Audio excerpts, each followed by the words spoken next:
Hello. Happy Halloween. Happy Thursday. And how are you all doing today? We are continuing on the diesel course. But of course, as let's see. Is there any buts? I don't think there is.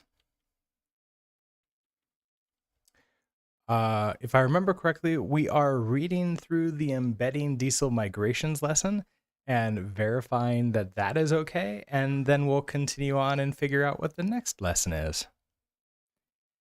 So with that, let's go ahead and get started. Embedding diesel migrations. Objectives. By the end of this lesson, you will be able to run migrations automatically when the app starts, describe why you might want to run the migrations automatically. Code. You can find the code for this lesson in GitHub, and I actually have that. So in the diesel course, we can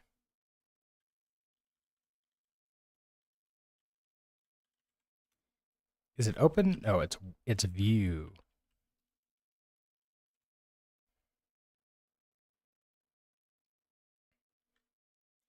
And I want to go to source bin.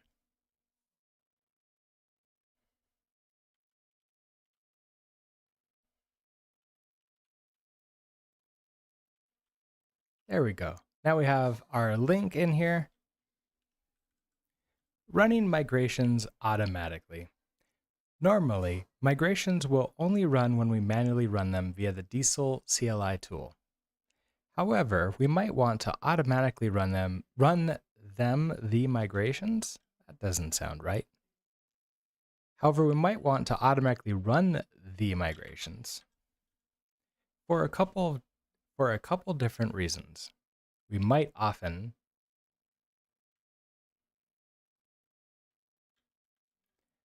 find ourselves forgetting to run them and using a database during development that doesn't have the latest schema. Another reason might be that we don't want to install the diesel CLI for one reason or another. For example, we may not want to install the diesel CLI in CI/CD or the production servers. In this case, then we would want to have the application run the migrations automatically if we didn't have another system to run them whenever new migrations are created. There isn't really a best practice for this, as each situation requires its own response. To run the migrations automatically, we'll need to use the diesel migrations crate. Okay, so we do the cargo add diesel migrations. Also, let's not forget that we need diesel installed as well.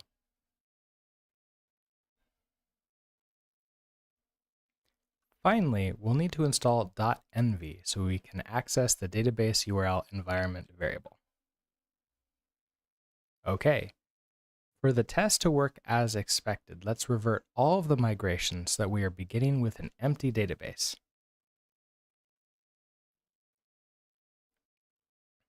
All right. Time to code. Creating the migration function. We'll begin by running the embed migrations macro and assigning the result to a const. Next, we'll create a function that takes in a database connection and returns a migration error. Notice that this connection impls migration harness. Any valid diesel database connection works with this trait. Hello Asitsu. How are you doing today? Wrong stream, we're doing some art today. Everything is art when you think about it. I was actually thinking the other day that art and programming are much more aligned than I think a lot of people give it credit for. But I actually have done painting myself. I don't think we've ever done it on stream, but I do have like painting supplies and have done painting before, and it's fun. I'm not as great as the namesake is today, though. In the function, we'll run the run pending migrations method on the connection and pass in the migrations const that we created earlier. Okay, so run migrations, impl, okay, do that, then run it. Finally, we'll grab the database URL from the environment variables, connect to the database, and run this function.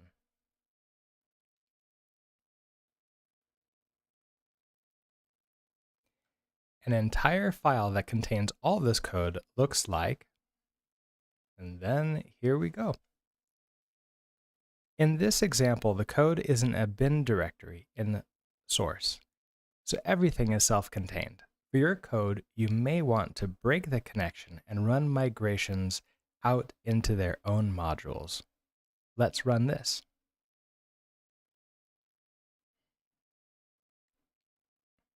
The code runs. Let's check the database to make sure that the migrations ran. And there we have it, migrations that run from the code instead of the command line. All right. And that means that the embedding the migrations into the binary is done.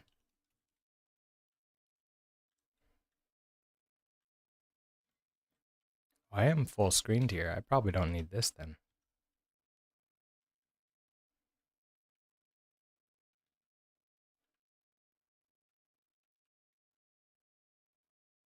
Oh, I have multiple windows open. Well, that's why. Let's just close all of your buffers. Head back to the README here. Quit out of you. Back in your school days, before iPads and decent touchscreens, I did an art project on an old, bulky touchscreen Windows laptop with a stylus. I do remember those type of devices, but I never used any of them. I was always afraid of art when I was younger because I've always been fairly logical in my thinking, and I always thought that that meant that I wasn't creative. That's not necessarily true because creativity can take a lot of different forms. It was an actual exam, so it was locked away in a cupboard, plugged in because a 2-hour battery life wasn't going to cut it. Oh, that's interesting. That's fun. One of the first electronic exams. I definitely did not have any of those. Okay, so let us commit these up.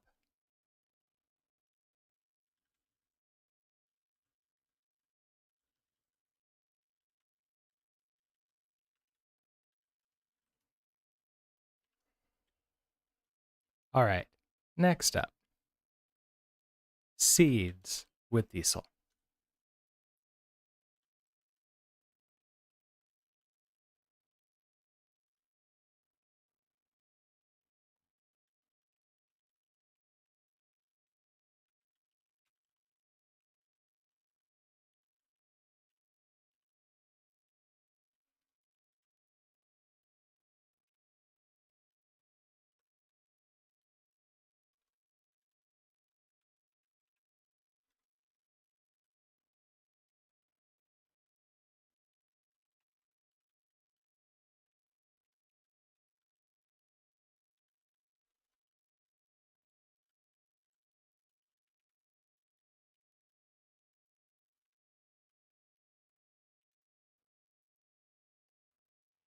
I was the only one on a computer. Everyone else was using actual art supplies. Oh, so this was a choice. That was interesting. How did you do on the grade?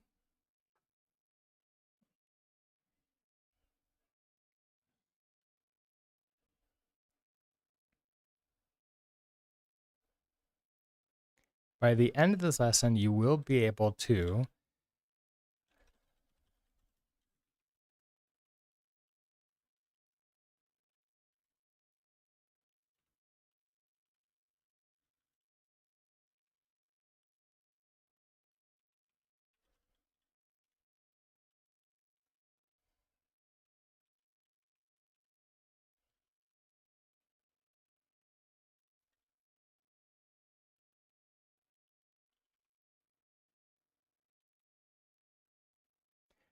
Cernif. Hello. I need to give you the recipe for hairs, much needed. The recipe is Amazon, Amazon.com, and purchasing something years ago and then reusing it every year. That's it. And keeping your cat away from it, which is the harder part.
We can do this as a story. We sit down to code a new project or to code a new feature.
What's a word that I can use that's not seed?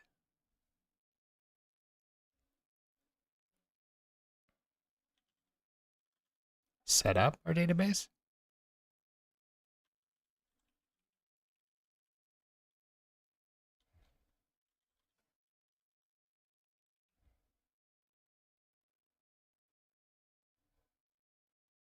Ooh, populate. I like that.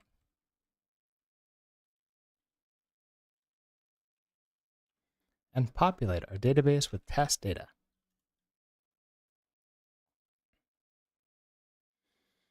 Okay, so here's what we got so far. We sit down to code a new feature for a project. We reset the database and run the migrations so that we have a clean slate.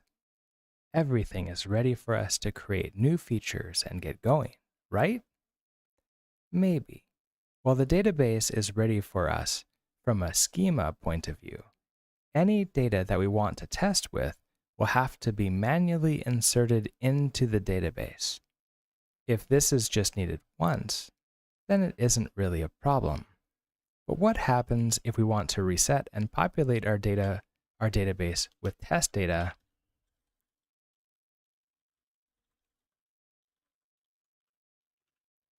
for every feature that we work on? Allo Milo, hello. How are you doing today? Have you used any functional programming languages? Not any purely functional programming languages. The closest that I've gotten to is doing functional programming in a language that supports functional programming, which actually includes more languages than I think a lot of people realize. For example, you can do functional programming in JavaScript or Rust. But no, I have never used like a language like Haskell before.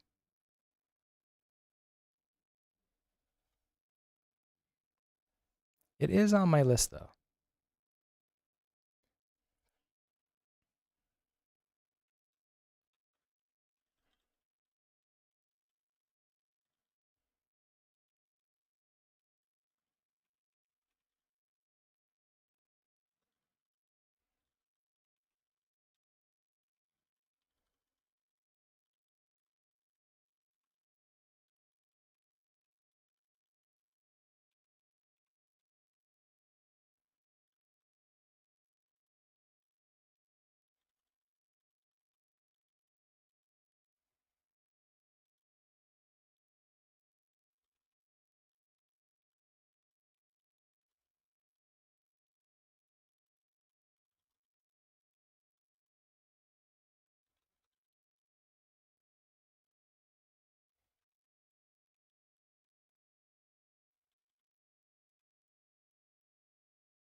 Okay, the answer is to seed the database.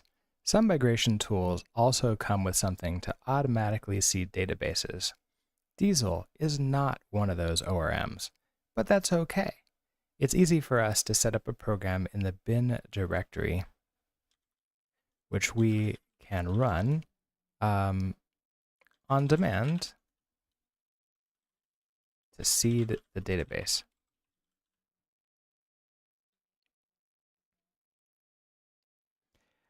Tea Kettle Drone, hello. How are you doing today? I do like that you all just get it instantly. I'm still happy that everybody knows Bob Ross.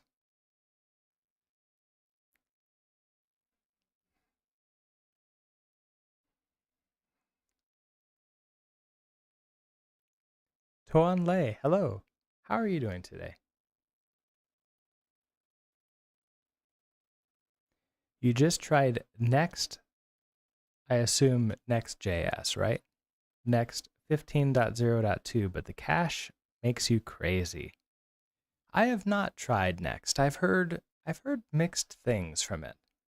Not early on. Early on, I heard lots of people loving it. And more recently, I've hearing people maybe a little bit more hesitant about it. If I start typing random characters, it is because the voice sent me to sleep and I hit my head on the keyboard. That that is an appropriate Bob Ross response, right? It's either that or I actually managed to create a oh what is that type of stream that you do the sounds and the noises and the talking in order to get the shivers up your spine? I forget what that's called. But if I manage to do that without actually using any of the gimmicks, that'd be amazing. All right, let's continue on.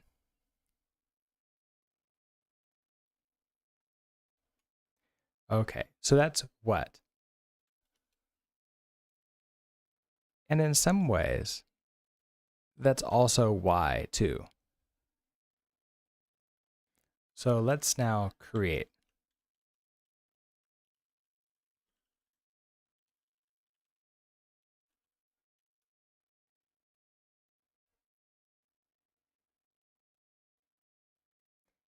Have I got a Bob Ross repertoire prepared? I do not. Sometimes in the past, we did have some like more specific Bob Ross type things set up. Like we did Courage Time with Bob Ross last year. That was nice. I don't remember what we looked at. We looked at something. It might have been Leptos. And not here, not on stream, but I have done painting before. I think I did that in like class when I was teaching.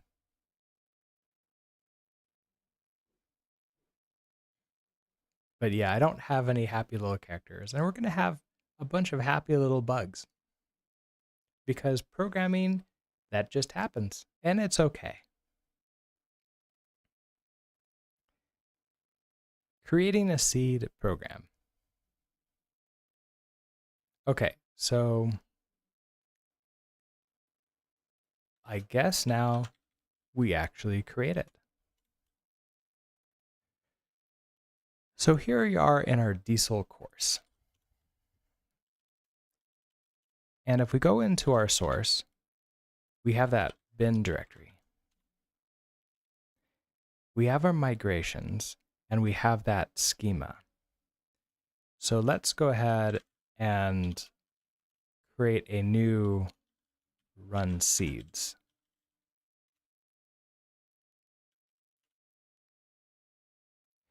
Tone, in SQLX, I'm trying to select the list of posts and comments list of each post. Do you have example of this? I don't want to have 2 queries for this business.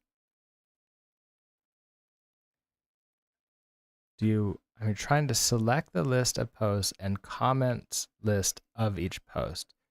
Yes, I do somewhere. In my SQLX course, we did exactly that. It wasn't posts and comments, it was books and authors. But yeah, we did do that with SQLX. Let's see if we can find it.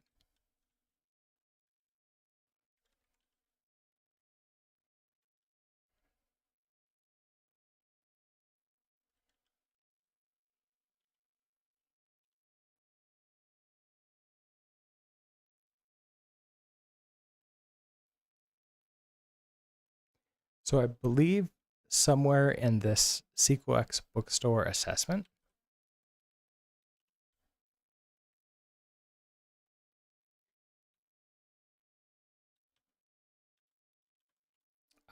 there is a solution branch, and in there somewhere, you should be able to find it. Let me load up chat, and I'll link this to you.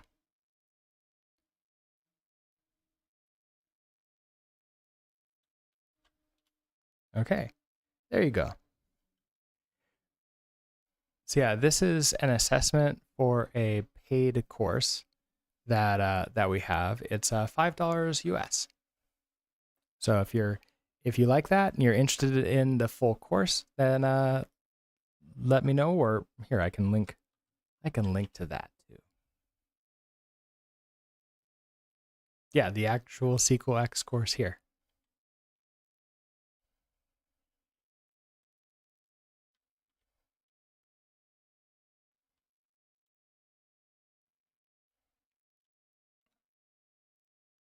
In the meantime, let's continue on. So we have our run seeds here. I can commit this and then I'll have the URL right now. That might work. Sometimes it is a good idea for us to commit and get all that stuff out of the way so we can focus on the actual fun part, which is the coding part.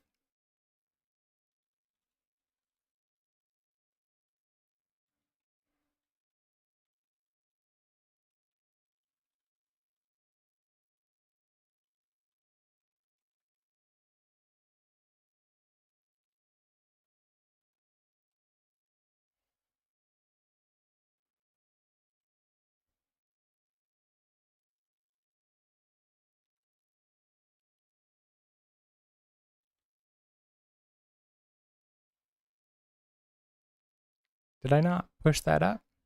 I committed it, right? One file changed. Get pushed. I pushed up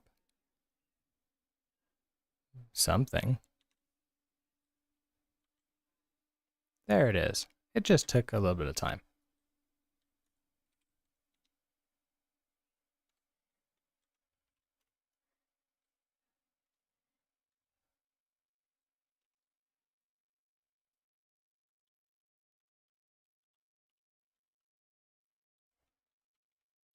Okay, so what do we do here? The first thing that we do is well, load it up, right? Also, I'm full screened on here too. I like to start with a clean slate, close all the buffers that we have open.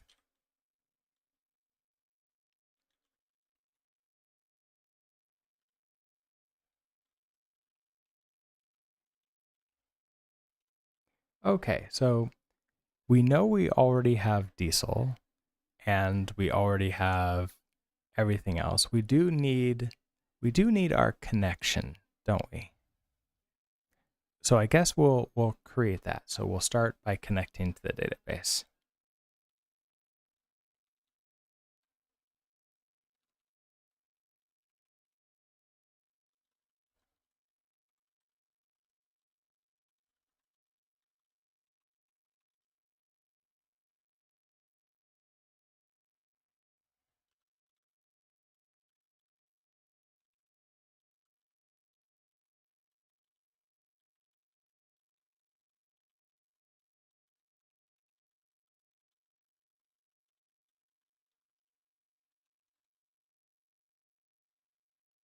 Should I call it application?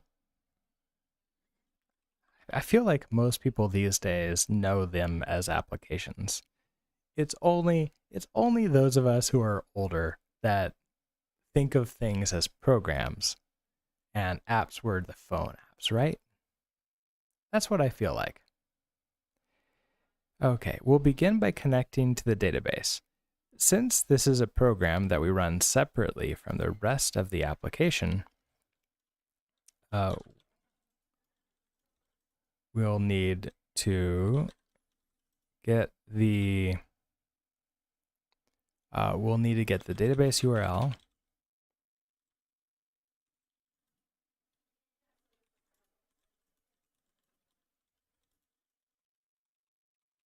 and use it to connect to the database.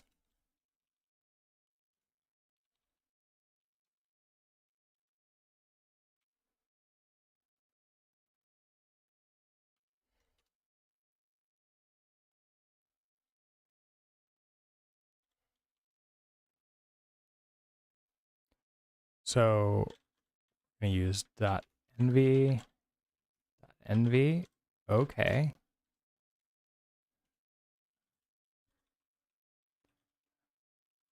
Let our database URL equals standard env var database URL. And just in case there's a happy little error, we're gonna just give ourselves a nice little message.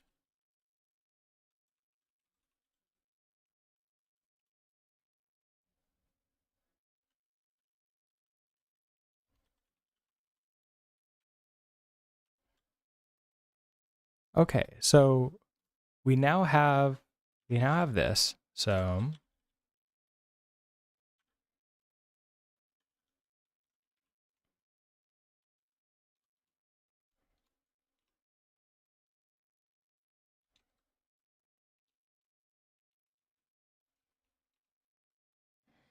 There we go. Okay, so we have .env and we create our database URL. I wonder if we should actually code all this up and test it and make sure it works before I put it into the code so I don't have to redo that work twice. Okay, so we have our database URL. I want to connect to our database.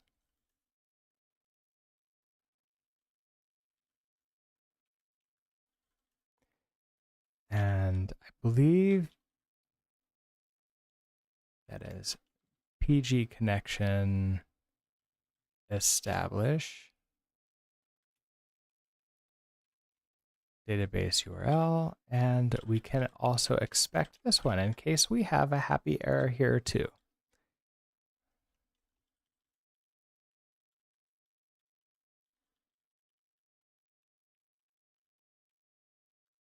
Okay, so now we have those. What's next? Next, in building seeds, we want the data that we want to build in, right? So if we were to inspect our database and see what it is that we can build up, let's go ahead and connect in over here. So we can do a docker exec, and we can see we have our pets and our species from Tuesday when we add this in. And if we take a look at pets, we can see that pets has a name, a species ID, and a last fed if we need it. And species has just a name that we need. Overlaid, hello. How are you doing today? Thank you for that. It's a 1-day only haircut. All right, so okay, so if we want to create the species, we want probably to create like a const of the species that we want to create. So, for example, we want the species to create, and this can be an array. So, you can say that you're an array, and let's make this like a stir. And how many species should we have? Well, we have Zilby, cat, so that's one. And perhaps another one of Bob Ross's favorite animals that he had on the show was squirrel. So let's do 2. And I don't actually need to set, I need to set up the type. And we're going to say cat and squirrel.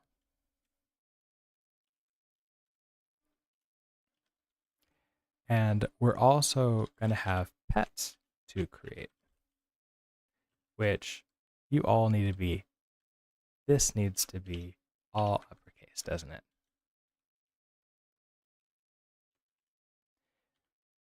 We're going to have, let's see, we probably want a tuple for this. Oh, there's only one R, 2 R's, 1 L. Oh, I dyslexized that. Thank you for that. And that is why we do mob programming on Twitch. Okay. So for pets to create, I want to associate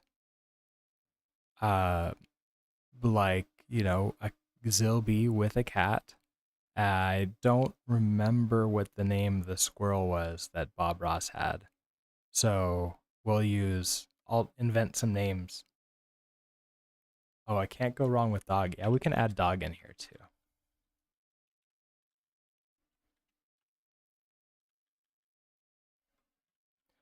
Or were you suggesting dog as the name? Because that could be deliciously ironic.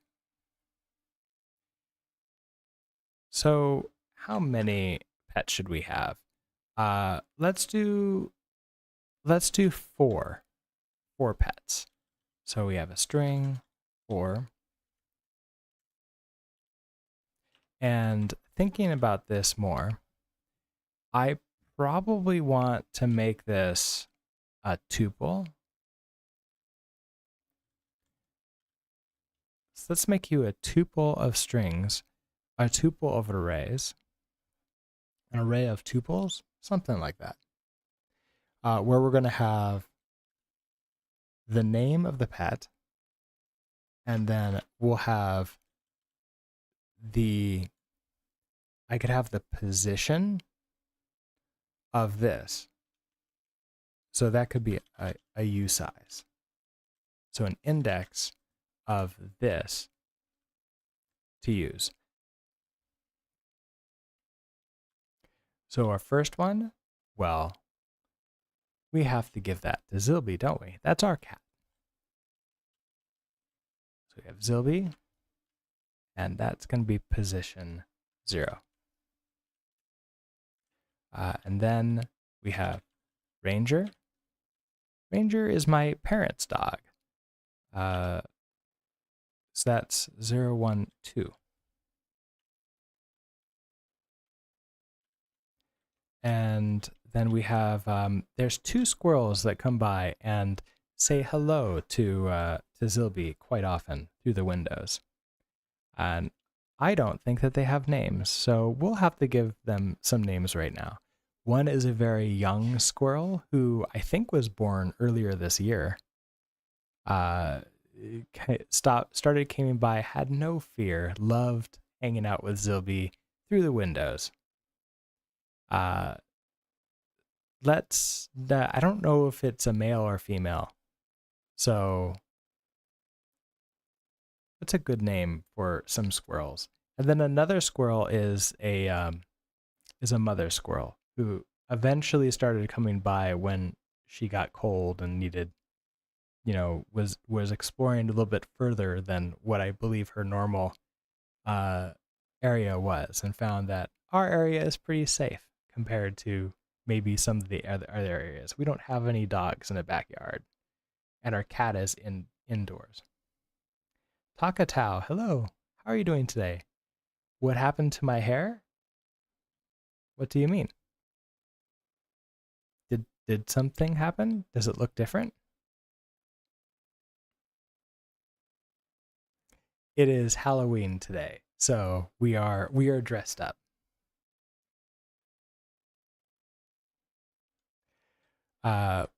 Okay, so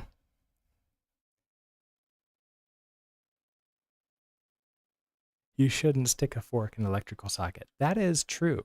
Very true. Is Halloween is more than just an American thing, right? I saw Toggobit was celebrating Halloween. That's over in. Is he in England, or I don't actually know where Togglebit is necessarily. I don't think that it's a religion thing either. I don't think so. I'm certainly not aware of what religions for.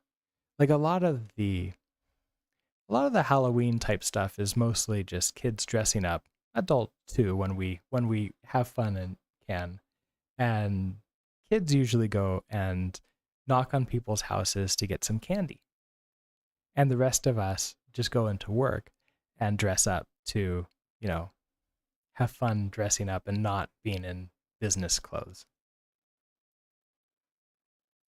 You don't really know anything about Halloween, you've just seen it on movies. Yeah, it's actually not that different from movies. I've never been in a place where you get so many people at one time that the movies always show everyone all together at once. Like it's super busy. Around here, we don't get very many trick-or-treaters. but I think it's because it's cold. Because outside, it is 38 degrees Fahrenheit. And if that sounds like a good temperature for you, that's remember to convert it to Fahrenheit. That's only 6 degrees above freezing. Zilby, hi, you want to come here?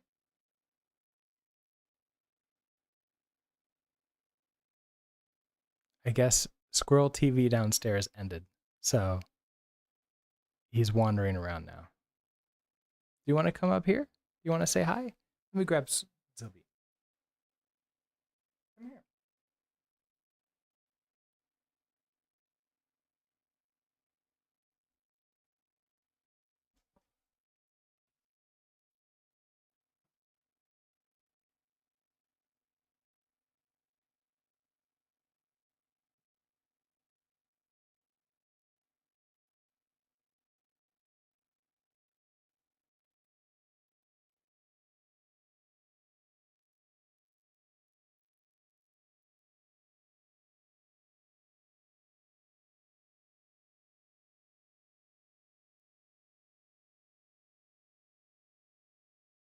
He is purring, which is nice, but it's quiet, so I don't think the microphone will pick it up.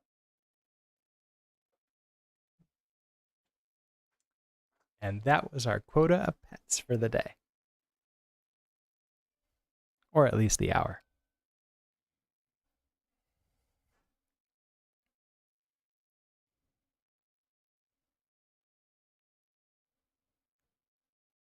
It's 81 degrees Fahrenheit there. That is very different than it is here. It is sunny here. It is just also cold. It hasn't started snowing in the city yet. What?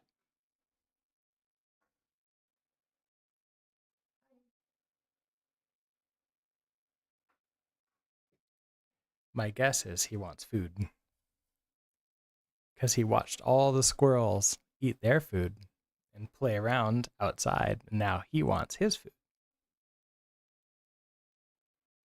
You have never seen snow? I don't know. I think it's overrated.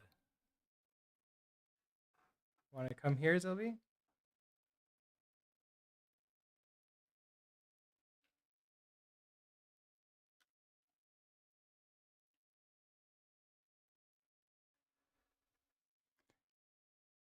It's an interesting name for a squirrel.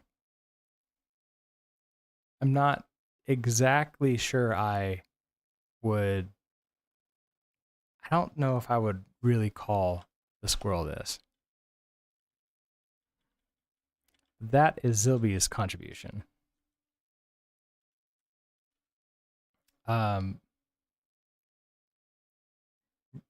Should we name one of the squirrels Bracket?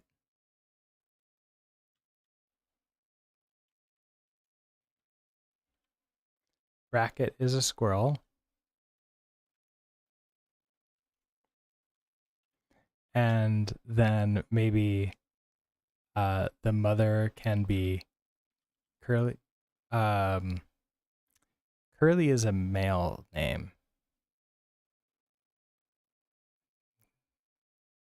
Because like Curly Bracket, right? We do Curl. The only acceptable name is Fat Gus. I have watched that video. So let's name it Fat Gus. She is not fat though. She was very thin for a mother. So we were concerned about her.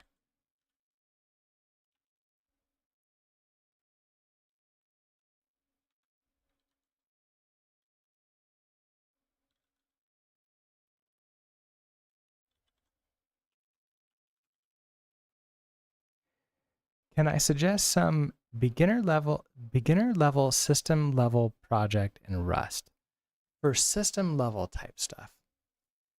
Well, the way I would define a systems project is something that has to run really fast. So pretty much anything that other projects rely upon. So if there's any tools that you need with like through a terminal, then that would be perfect. Like especially if there's something that you want to run automatically or with a trigger of some kind whenever something on your system works. Something like renaming a bunch of files, organizing or sorting different files or your emails or things like that. Those I think are good beginner level projects. I don't know if they're fun though. You want to write malware?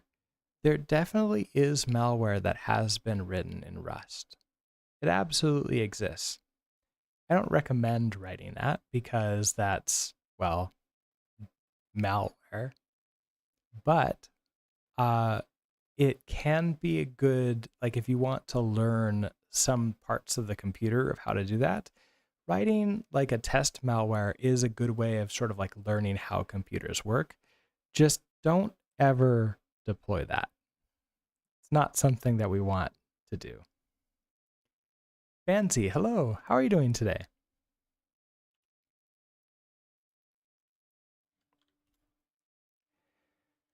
All right. So we created our species to create, we created our pets to create, which means that it's time now to create our models. We have to create some models.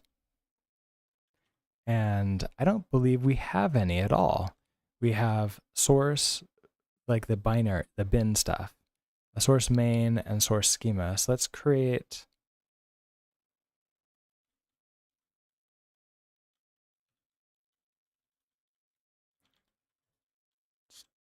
touch models.rs.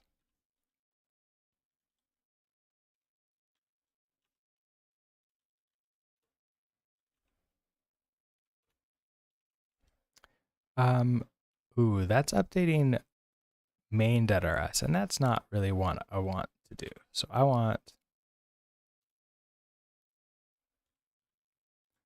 don't want that open from there. Oh, that's because I don't have a lib.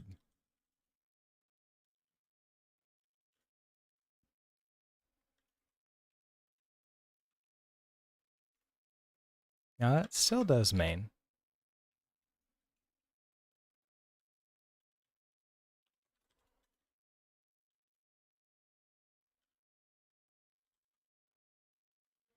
Pub mod models. There we go. Now our models are happy. Why did I go down? I wanted models. There we go. Okay, so for our models, what do we want here? We know we want to insert species first. So let's create a struct. So pub struct create species. And we know we don't care about the ID. So the only thing we really care about here is the name. And that's going to be a string. And that's kind of it, isn't it? Now, there's some things that we need to derive for this. First off, it can be good to derive debug straight off the bat. And then I think there's insertable. You need failed to resolve undeclares ute create our module. So I believe we have to tell it a couple more things, which I forget off the top of my head.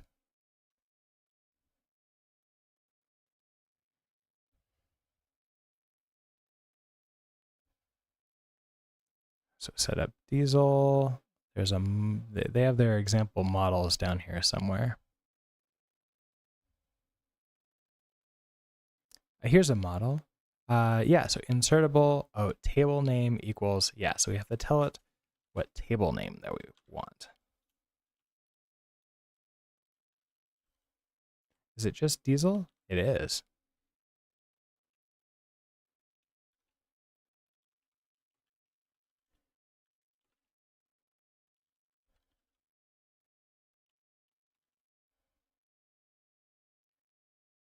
Oh, it doesn't know about this macro. So let's go ahead and use, let's use diesel prelude star. Table name species. Well, that is our table name for it.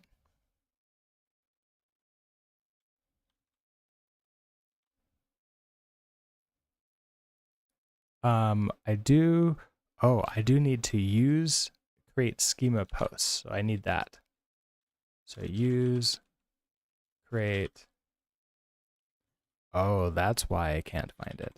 We need to pub mod schema as well to make this part of the entire sort of everything. So we can see schema species.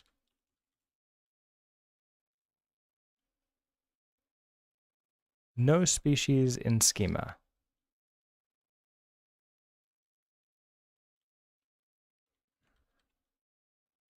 Really?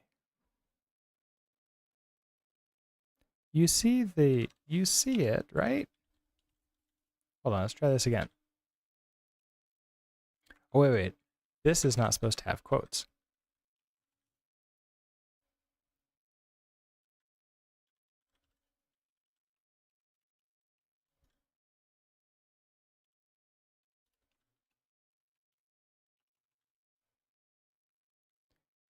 Okay, you're happy here now. You are unhappy. Unresolved import. Create schema species. No species in schema. I did save you. Pubmod schema. I don't think that this needs to be first. Yeah, it auto changes that, so it doesn't really care. No species in schema, which is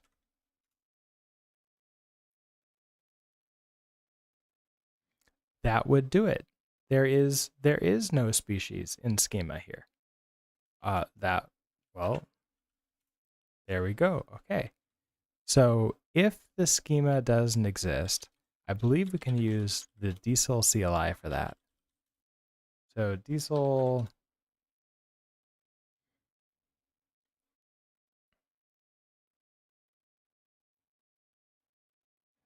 I don't want setup. I don't want completions. Print schema, maybe?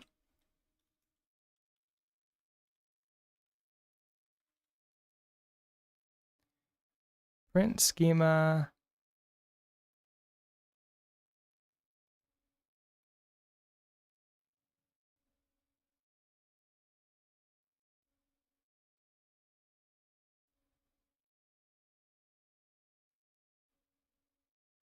Is this going to actually write it out? Let's find out. No, it's actually going to create this here. So if I do print schema and I just tell it to, hey, go into source schema, so override that. Now it knows about the species and it's happy here. So we're going to do the same thing now to pets. We're going to use create schema pets.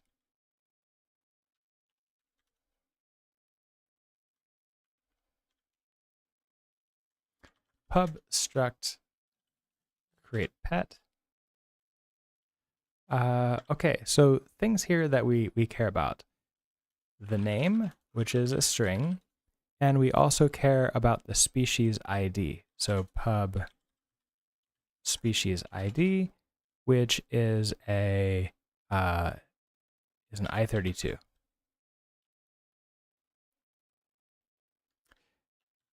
We're going to derive, debug, and insertable.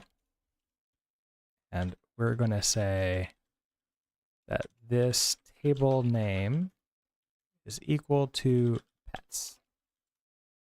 And there we go. Okay, so now we should be able to create both species and pets here, and go from there. Let's switch back to our run seeds program, and I probably want to create like just a bunch of species, so we can map through the species and create them, and then we'll get those back, won't we? So I think we're going to need to create the models for the actual species and pets too, and not just the create ones. But let's see how far we can get before we have to write that in. So this will be that created species, and we're going to map through. So species to create, it's iter and map. We're going to have a species. This is really a species name. That's all we really have here, don't we? And we want to do a couple different things, don't we? And thinking about this more, do I want to be able to like question mark or something, or do we just go with this, right? I guess like the first thing is we create the species, right? So species equals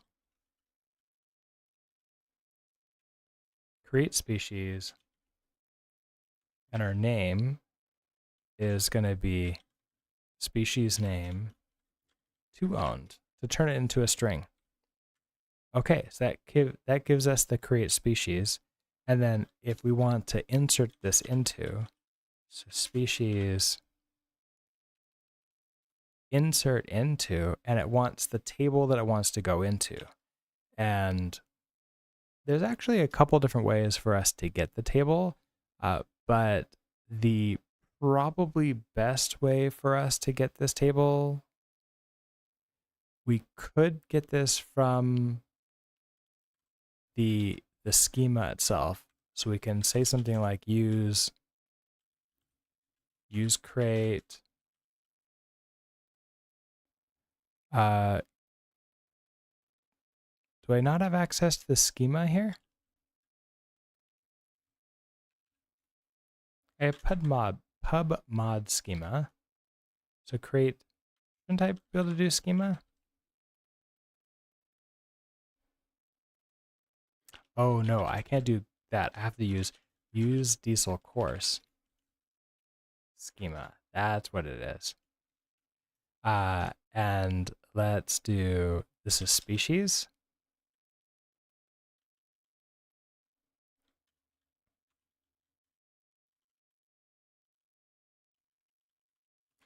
Let's do species as species schema. And I think actually I can do, I think that's it. And then we want to insert into species schema.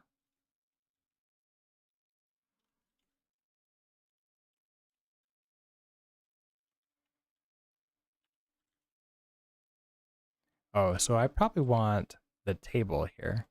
Why are you upset? Expected string found. Okay, so let's actually just toString this. Maybe you'll be a little bit happier. You are happy. I'm not necessarily thrilled with this species schema DSL table. So I kind of want to do species DSL as just, we'll do species DSL. And now I could do species DSL table.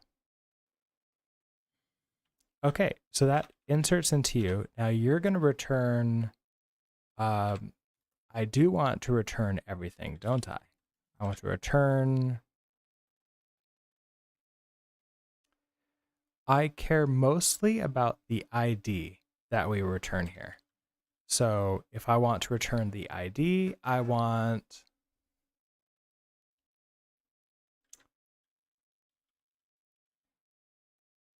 species DSL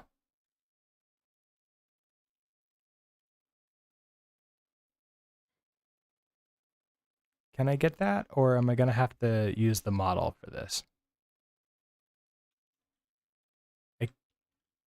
One of the worst parts about this is that we don't get any help with it.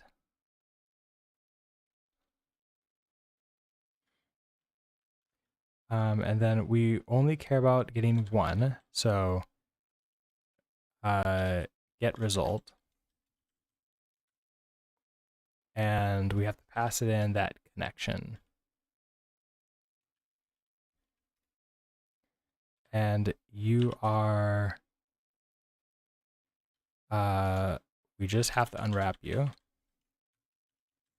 And that should give us a map. So we're going to collect. And this is going to be a vector of I32s.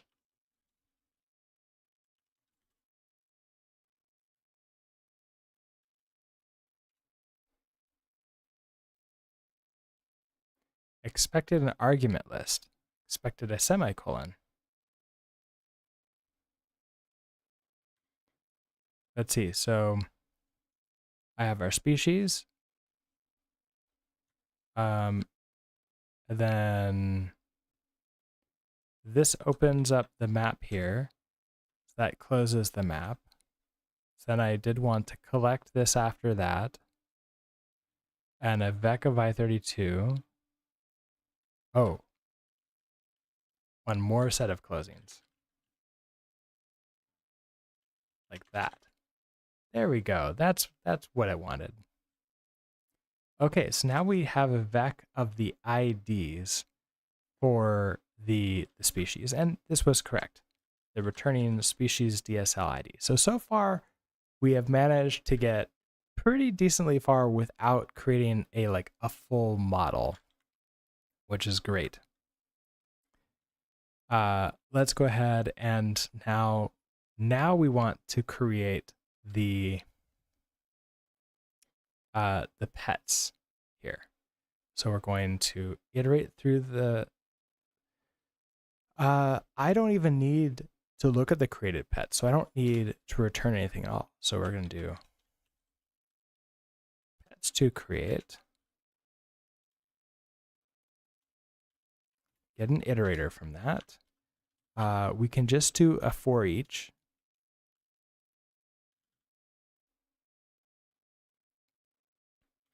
And we want the pet name and the species index, because it's not the ID, it's just the index of where we're going to find the ID, which the first time we run this should be the same. But after that, if we run this multiple times, it will not. Okay, so we have our pet name, we have our species index. I want to create a new pet, so let's do a let pet. I think we'll just call this pet. Create pet. We're going to have name is pet name to string, and the species ID is to get the ID, we have to use this created species. So created species, and we index that by the species ID. No, species index. That gives us a create pet. We are now going to pet insert into. We also have to pull out the pets. So pets DSL as pets DSL. Now I believe that I've seen the pattern where you don't use the DSL at the name and you do it like as pets table or something like that.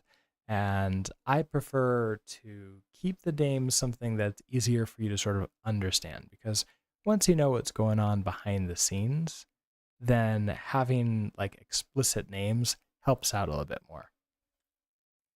Okay, so we want pets DSL table.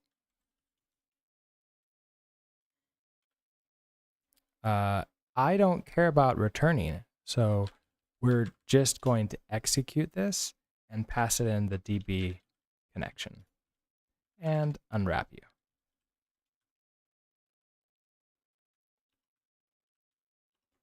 And that's it. This should be everything that we need to run our seeds. So with that, let's go ahead and let's run this. So we're going to do cargo run bin run seeds. You have an error. That looks like a semicolon error. And that's not the best looking error. Let's try this again and see if it can give me anything a little bit nicer. Unclosed delimiter.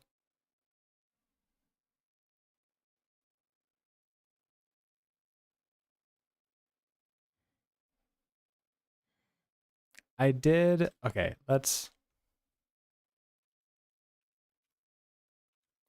go and try to remove the info last night from this profile, but I wonder if I have it defined somewhere else as well as opposed to something else. I made error art. I did make error art. That's true. 421 previous errors. Well, that's lovely. Let's you're not showing anything bad.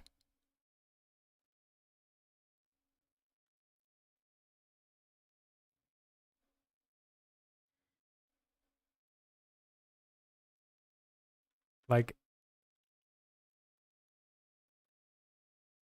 we have our pets to create iter.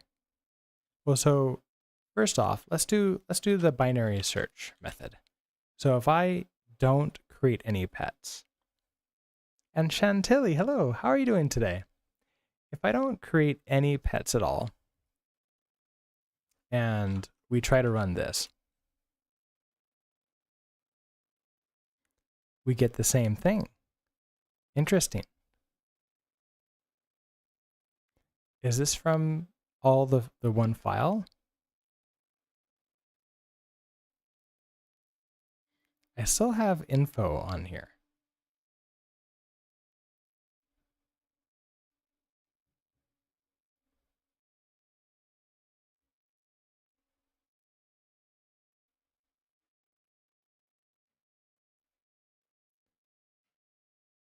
That's very, this is the worst of the errors that I've ever seen from Rust. That's lovely. Okay. Oh, okay. So there's no errors in this here, but if I go to global errors,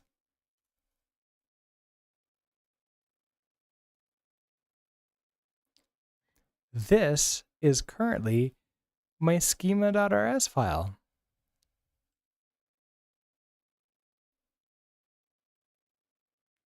Well, here's our table. My info log. The info logs ended up in here. That's not right. Let's delete those. And let's try this again. That's a lovely problem. Okay, so something to be aware of, and I want to update this right away. In our, not seeding the database, but in the embedding DSL migrations, let's put up a note about schema.rs. Normally, when we run migrations, Diesel will keep the schema.rs file up to date. However, if we run migrations through code, as above, then this file will not be updated. Since we cleared out the, or since we reverted the migrations,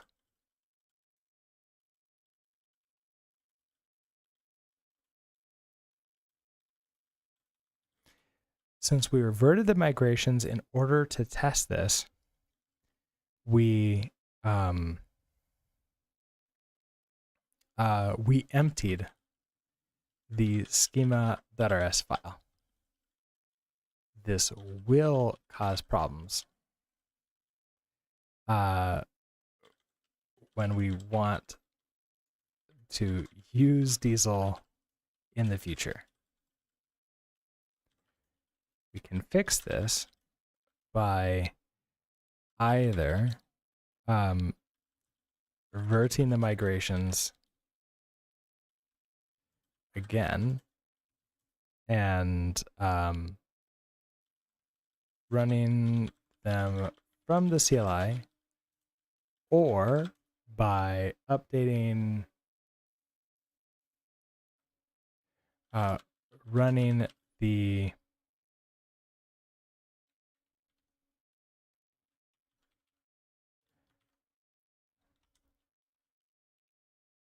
print schema command.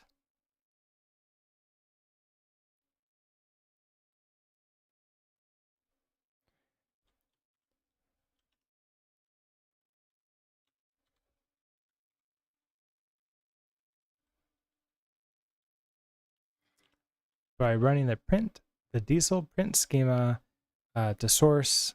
So I want to look through this a little bit more. So if we take a look at Diesel print schema, is there one that's going to actually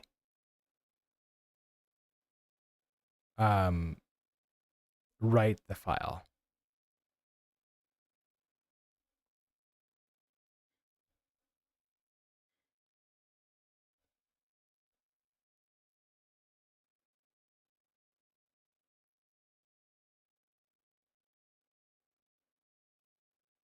Require that the schema file is up to date?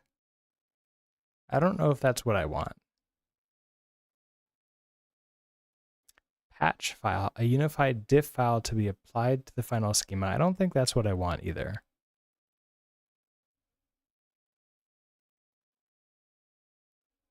Yeah, I don't see anything to just overwrite the file and create it or update it.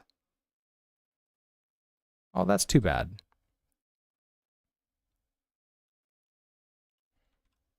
Okay, we can fix this by either reverting the migrations again and running them from the CLI, or by running the Diesel print schema and then output to source schema.rs.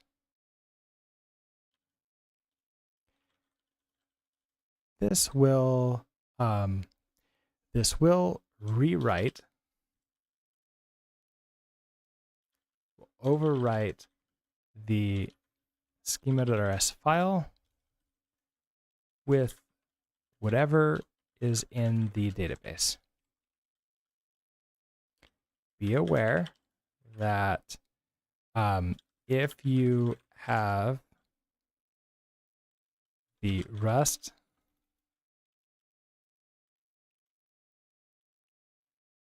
log environment variable set, that this may also put logging information into the file at the top. If it does, simply remove those lines. An example schema file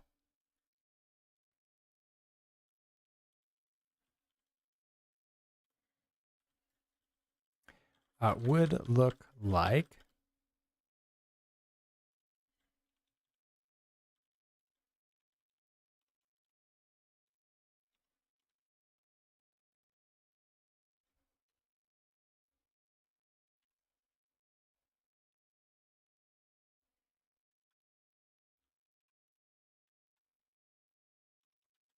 there we go. And this is what the example schema.rs file would look like. Okay, much better. So now this should run. So when we do our cargo run, not found in species.dsl. Well, that would explain why we weren't getting some auto completion stuff working, doesn't it?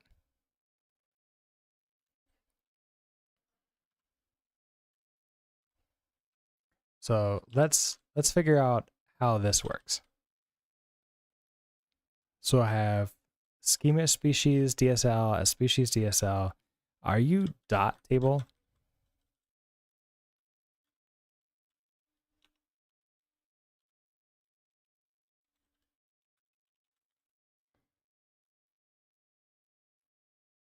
Oh, it's a module. Yeah, so that won't work. And I wonder if I don't want this to be the DSL then. So I wonder if I do want this to be as like schema pets or pet schema.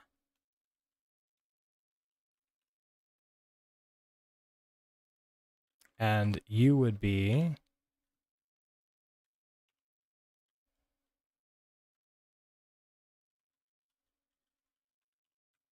species schema. So insert into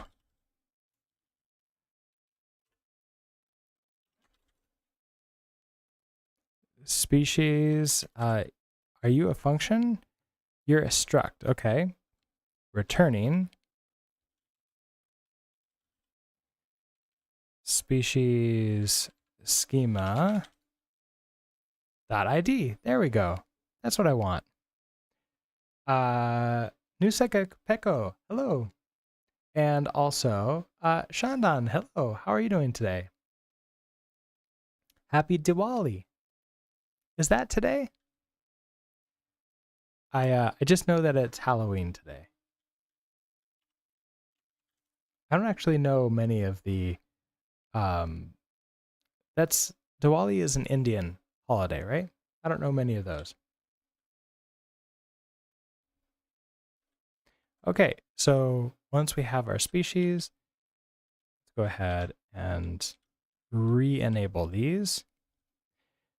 Okay, so we create species to create. We have our pet schema table. And we execute. There we go. And species index. The type I32 cannot be indexed by usize.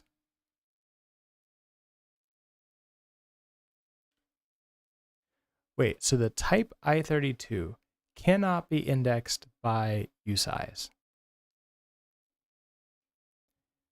Oh, it needs to be indexed by a dereferenced. We just have to dereference it. That's all we have to do. Okay, no global errors. So now if we run this again,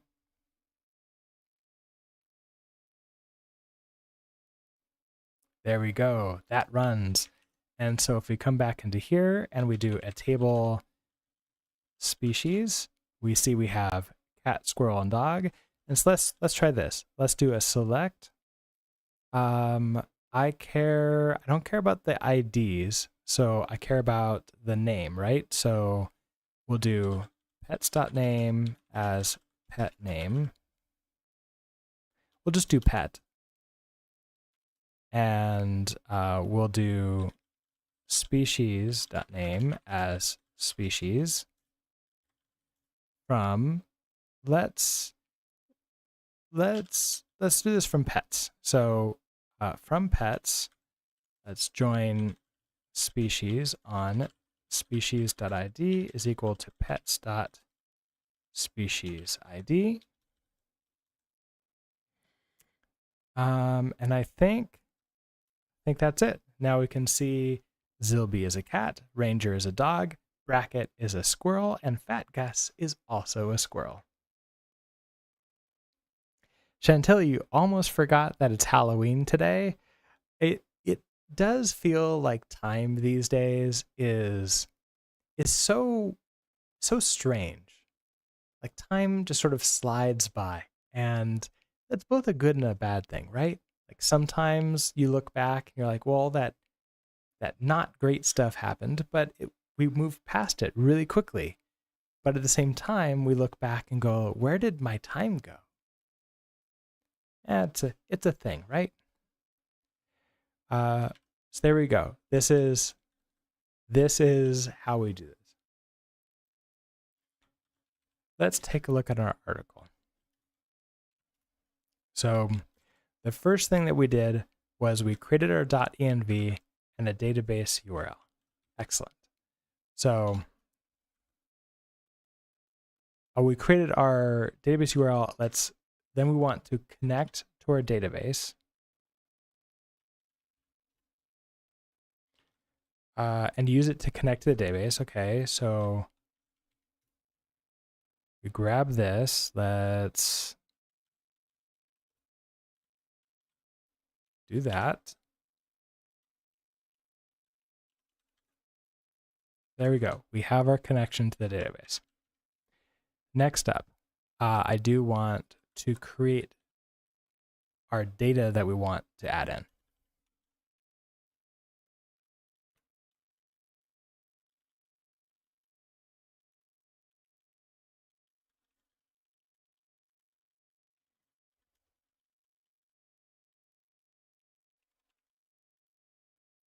Okay, next let's create the data that we're going to want to insert into the database. We can do this with some consts.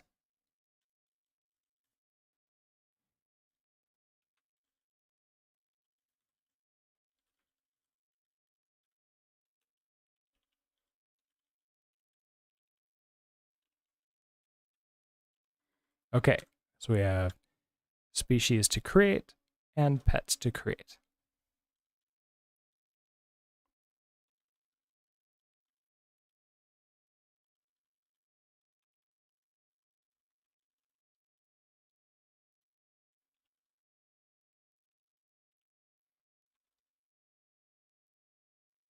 Where our species table just has an ID and a name, we only need to worry about the name, since the ID will be automatically generated for us.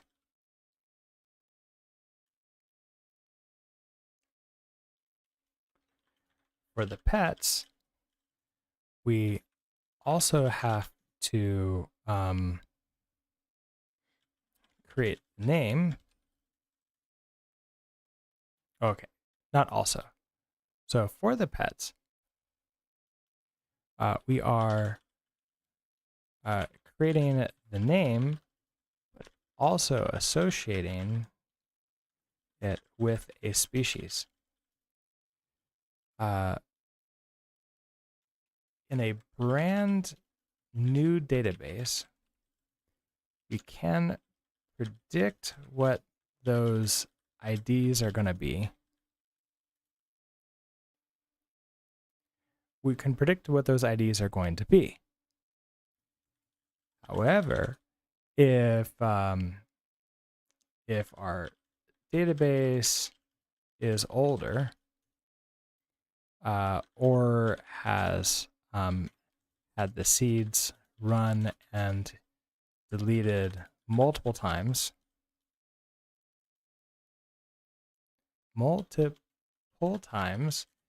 then the IDs may be unknown.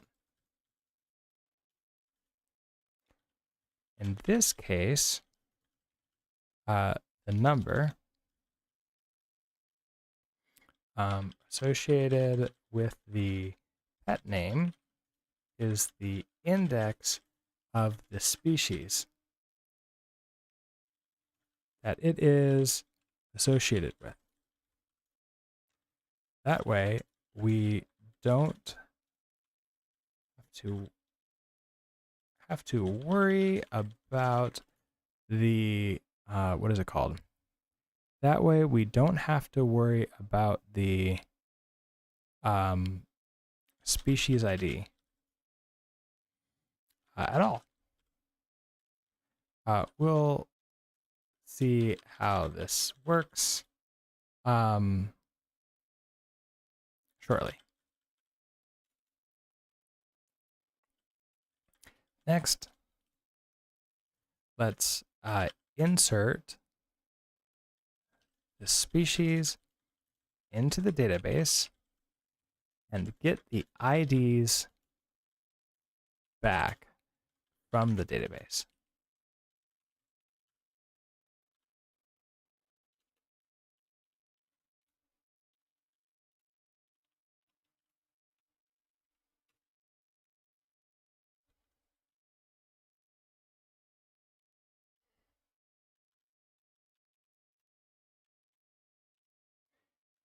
Okay, a lot going on here.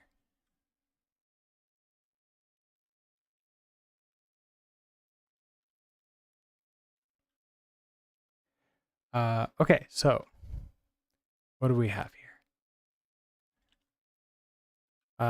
Like create a species equals species to create. Okay, so let's break down what this code snippet is doing. First, we create an iterator over the species to create array.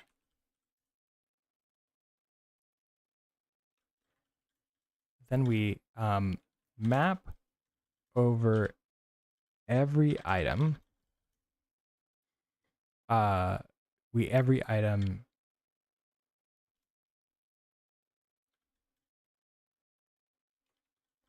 if you aren't familiar, actually, I don't think I need to put if you aren't familiar here.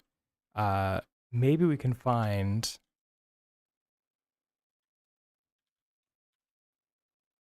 not that. That. Maybe we can find a map documentation somewhere.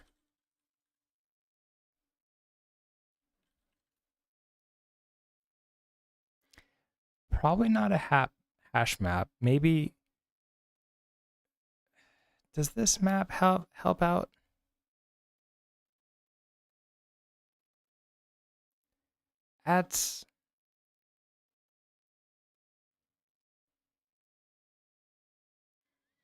I mean, from the example, it should help out. But if you're not familiar with map, then this page is probably going to be pretty confusing. Isn't there Rust by example? Do they have a map?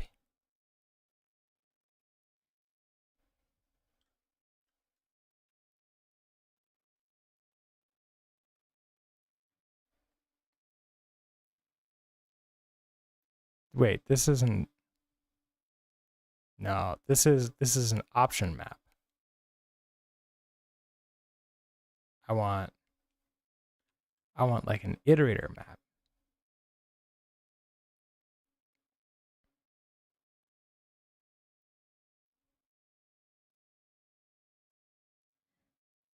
So map air, air handling. Wait a second. Do you not, uh-oh.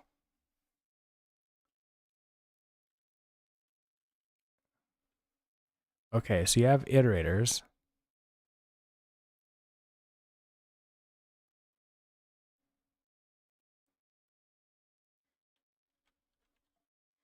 I don't see a map here. Oh, I don't think they... Ooh, okay. So... Well, I'm kind of surprised that there's no Rust by example for map. That's sad.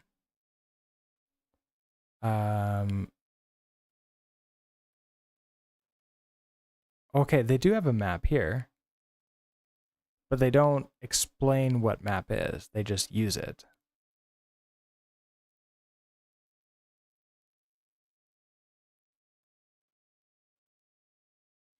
Which is too bad. I was really hoping to find something. Well, maybe the book. Maybe the Rust book has something for us.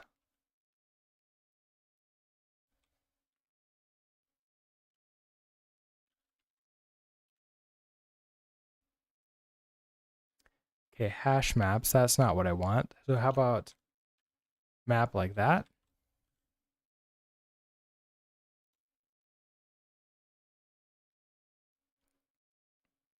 Common collections? No, I don't think that's what I want.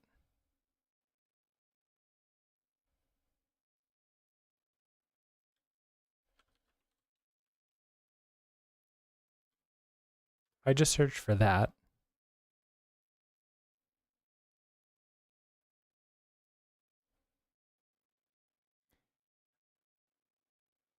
Processing a series of items with iterators.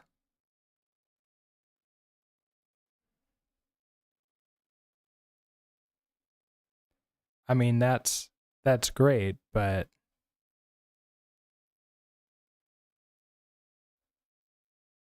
that doesn't say what map does.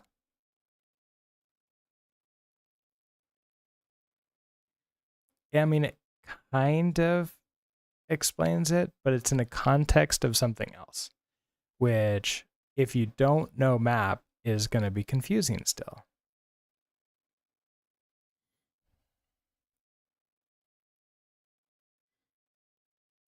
And I don't think that there is a specific section for map.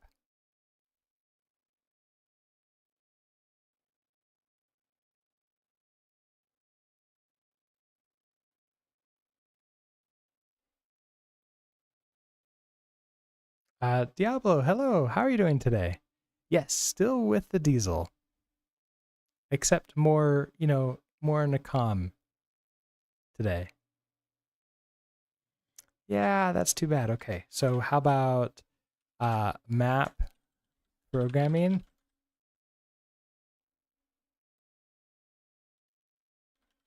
Method. It's like, it's a functional, I don't know, let's not go to Java.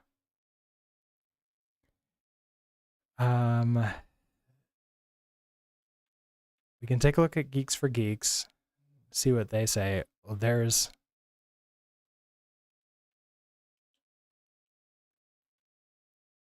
a lot.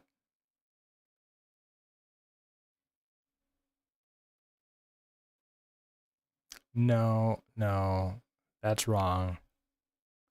This is a map data structure. I don't want the data structure. I want the map. The map interfaces. We're not going to use the Java docs for this. There's the higher order function map from Wikipedia. I can't imagine that this is going to be something I want to point a beginner to.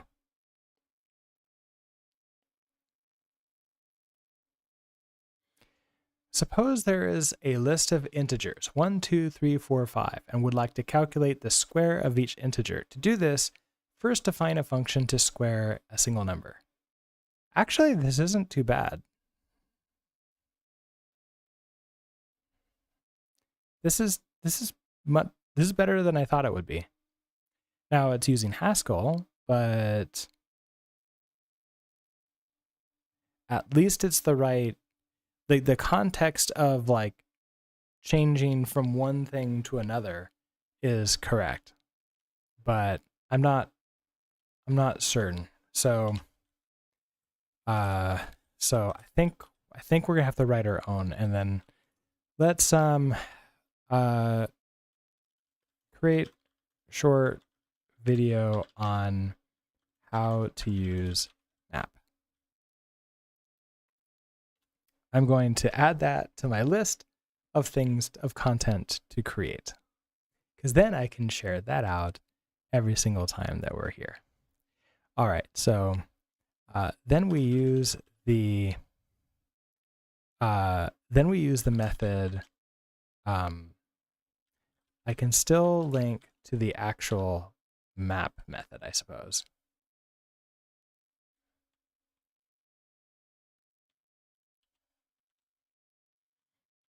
Okay, so then we use the method map to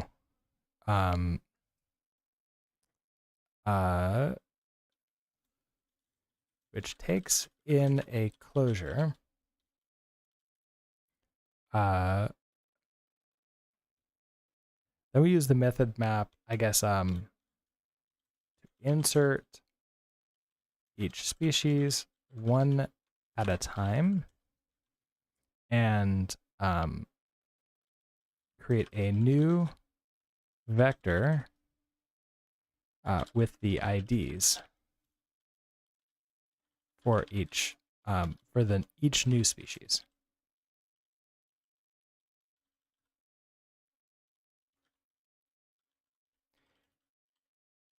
If you've never used map before, it's I don't think I should say really cool tool, right? It's a useful tool in the functional programming tool set that allows programmers to iterate over a list. I'm going to keep the terminology simple for this. We're not going to use any, we're not going to go very far into functional programming terminology here. That's just going to confuse people, and we don't want to confuse people. If you've never used a map before, it's a useful tool in the functional programming toolset that allows programmers to iterate over a list and create a new list with the same order, but the values will be whatever the closure returns. In this case, we're inserting the species into the database and getting the so in this case, we're inserting the species into the database and getting the IDs back.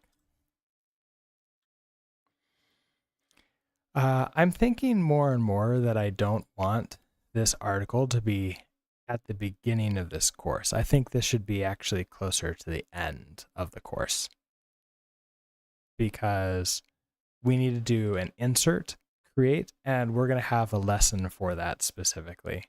So I may want to come back to this one and sort of like update it afterwards. What we can do is we can finish this at least with a rough draft level. So in this case, we're inserting the species into the database and getting the IDs back. This means that the created species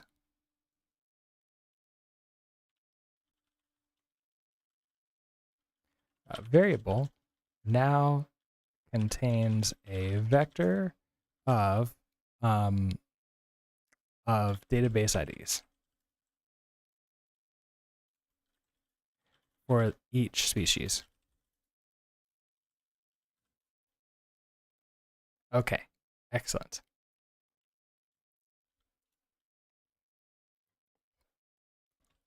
Next, we'll insert the next we'll insert the pets into the database. Since we have the created species,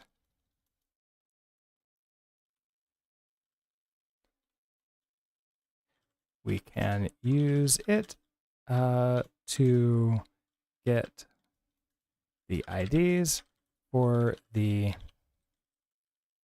species ID field.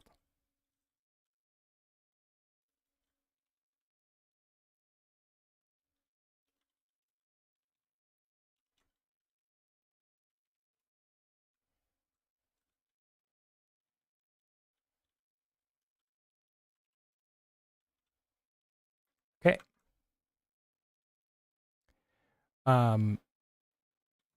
Note that this time we're using the for each.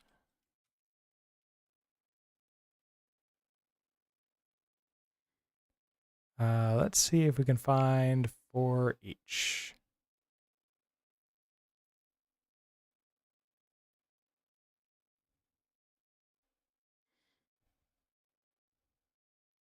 Thought maybe it would have it over here on the left, but I guess not. Maybe I can find it here.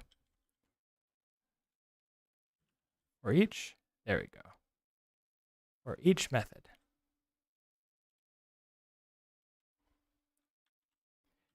Okay, note that this time we're using the for each method to iterate over each pet to create, since we don't care about the return, I guess like any return value about the return value of any of the pets.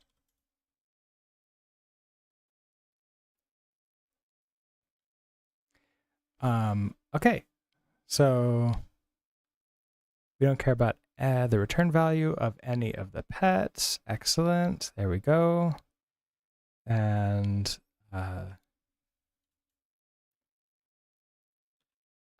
let's run this code and see if it does. Or yes, let's run this code and how about let's just run this code.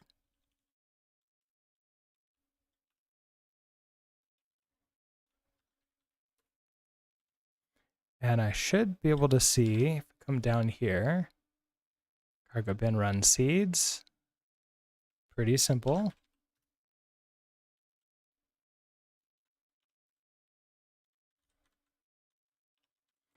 There we go. Okay, so we run the seeds, it compiles, runs, and then nothing seems to happen. Not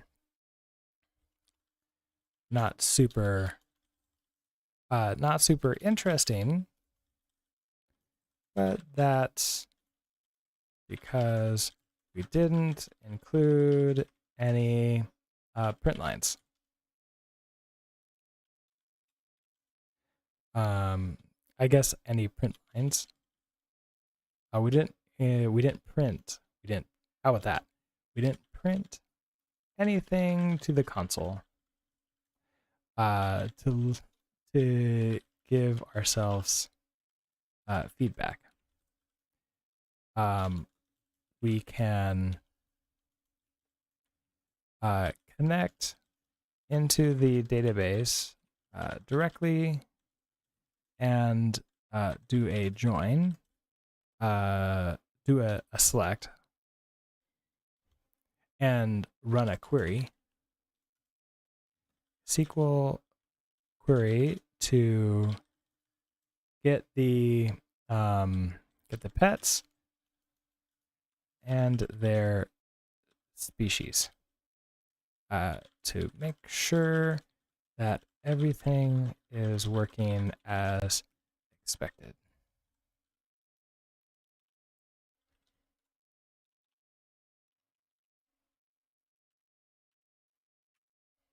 And that's where we have this.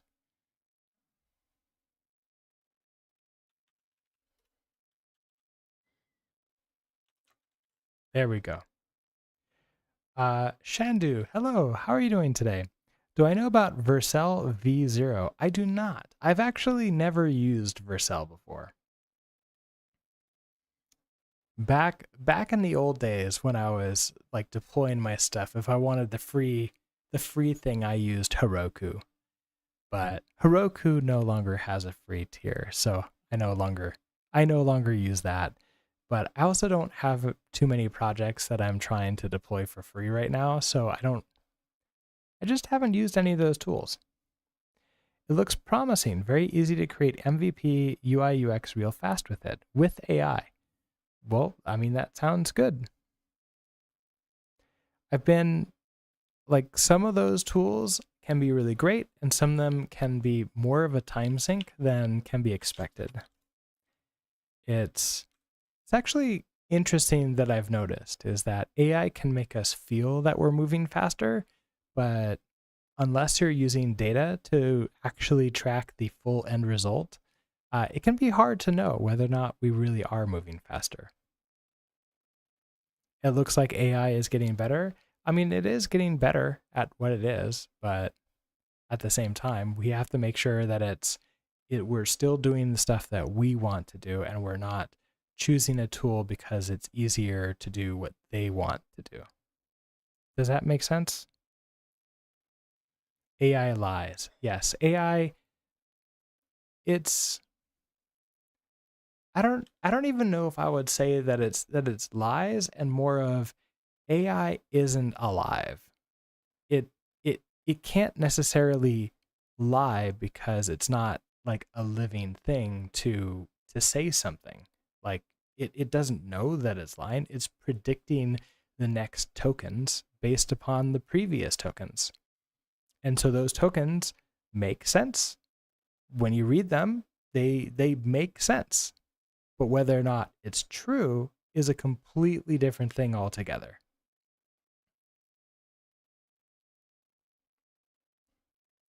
AI is a statistical model of human input.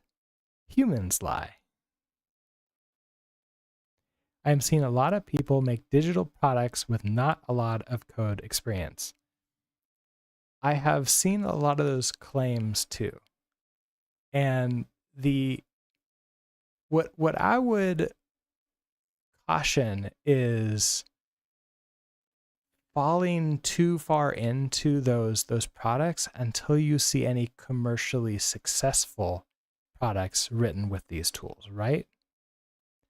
Because it's very easy to create a demo with AI. Like they're very good at creating little fun things that seem to work. Like if you want to create a game of Snake, it can do that. It knows how to do that, and it will successfully do that quite often. If you want it to make a calculating app or a tip calculator, I believe is the latest one that I saw everybody go crazy over on the internets. Yes, it can do that. But nobody is going to pay for that app. At least I have not seen anybody buying and paying and using and getting value out of AI created apps yet.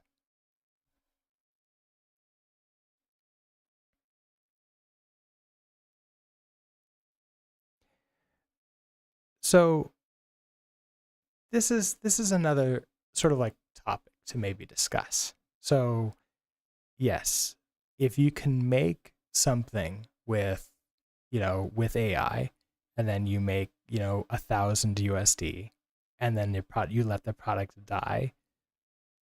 The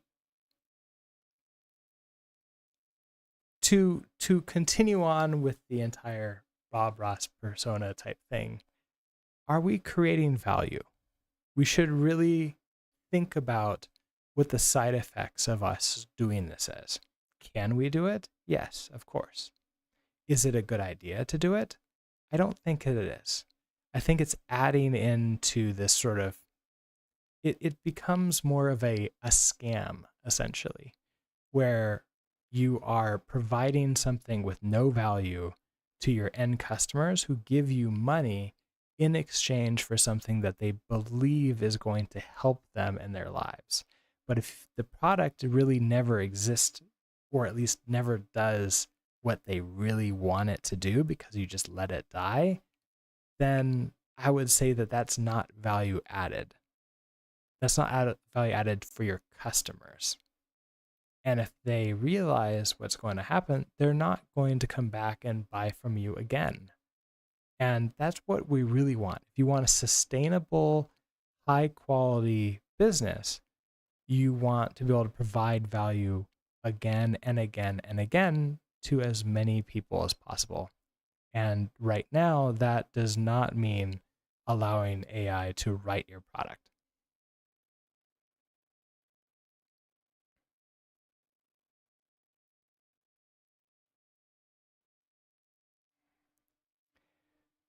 Yes, and I've been there too, Diablo.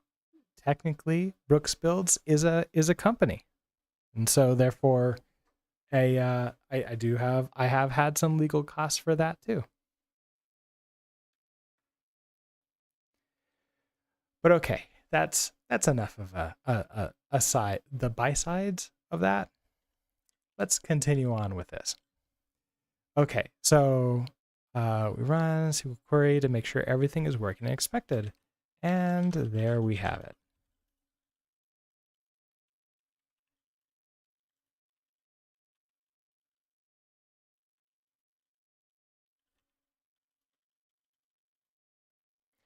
And there we have it. Our database now has data in it and is ready for us to write whatever feature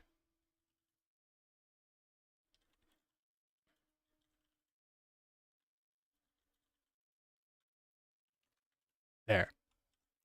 Now, this being said, I want to move seeds with diesel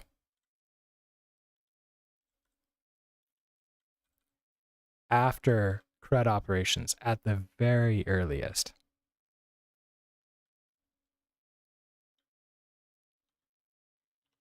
Like probably here. At the earliest, right? Because we need to be able to do create insert before we can do like the seeds. And that will change out the seeds. It'll make it a little bit smaller, a little bit simpler of an article. So that'll be great. So let's go ahead and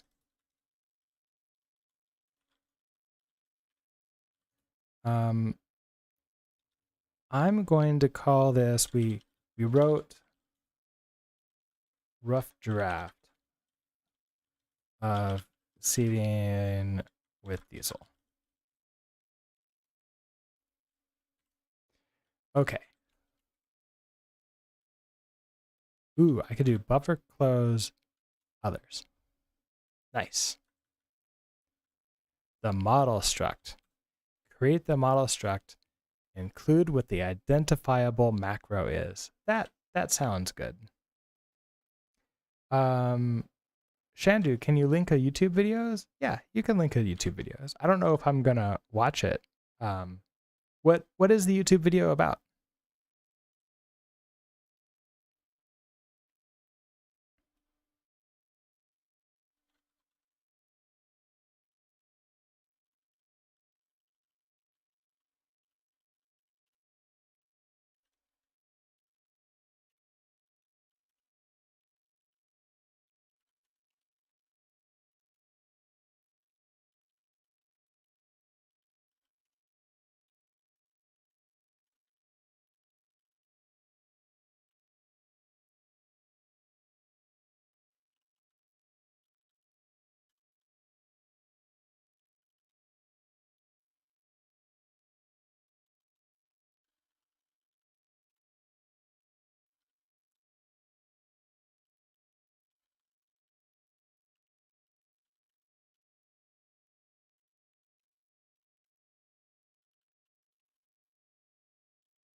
I mean, I think it's really just that. Create a diesel model in a model file, associate a model struct with a row in a database, and associate a model with another model.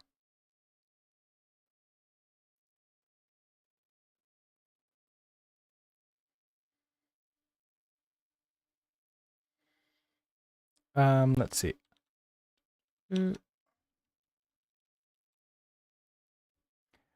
Oh, does building random digital products and some work for him? Not a bright programmer and stuff. I think some people like him a lot with AI code and stuff. Yeah, I'll add this to my list and I'll take a look at it. Let me grab this.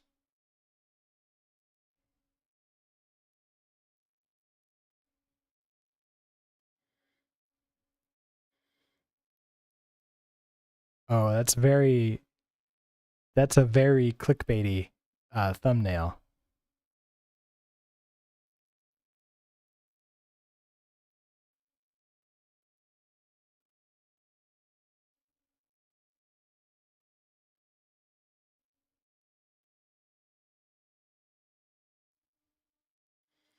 Yeah, it's I don't know. I'll take a look at it. I have I have some thoughts before I watch it, but like for me, the biggest things is about value, right? Like we want to add as much value to our customers as possible, and like the point of a business isn't to make money. The point of a business is to provide value, and in return, we make money. Money is a metric to know whether or not you're successfully operating. Does that make sense? A lot of people sort of get that backwards. And because they get that backwards, they focus on the wrong things. If you focus on providing value and you focus on new market fit and also all sorts of other stuff, then money should be coming in. And if it isn't coming in, one of many things is wrong and needs to be updated.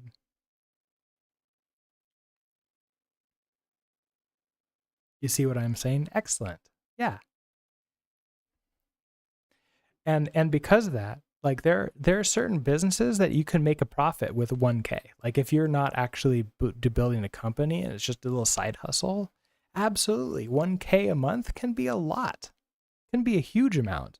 It can change like a lot of things. It can pay for a lot of games if you're into games. It can pay for your hobbies.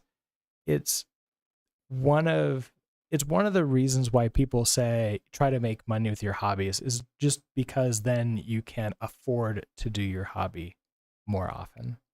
Is this a Halloween costume? It is. It is my Halloween costume.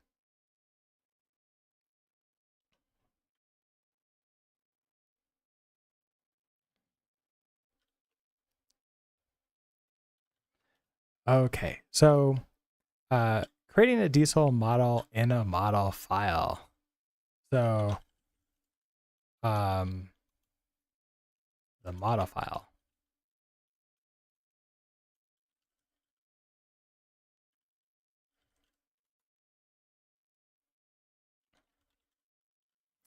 Let's create a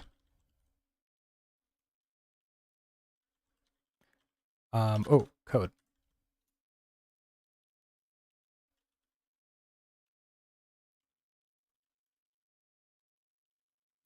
You can find the code for this lesson at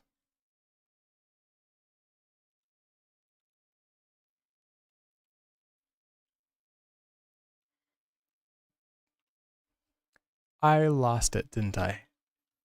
Let's go back and find it.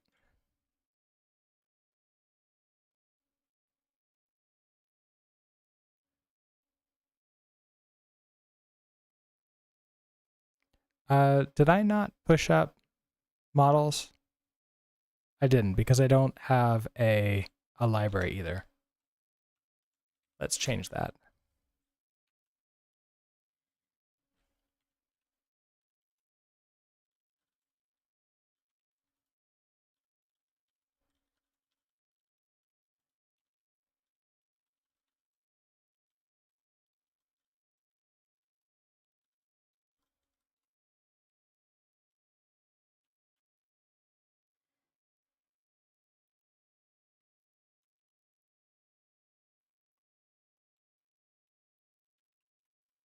Okay, you can find this code for listens on GitHub.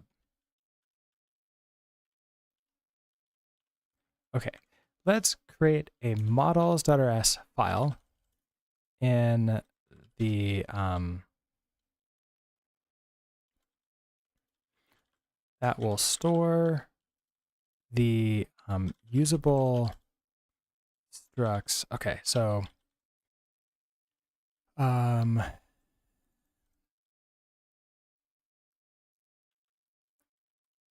schema file that is auto generated by Diesel stores information about the database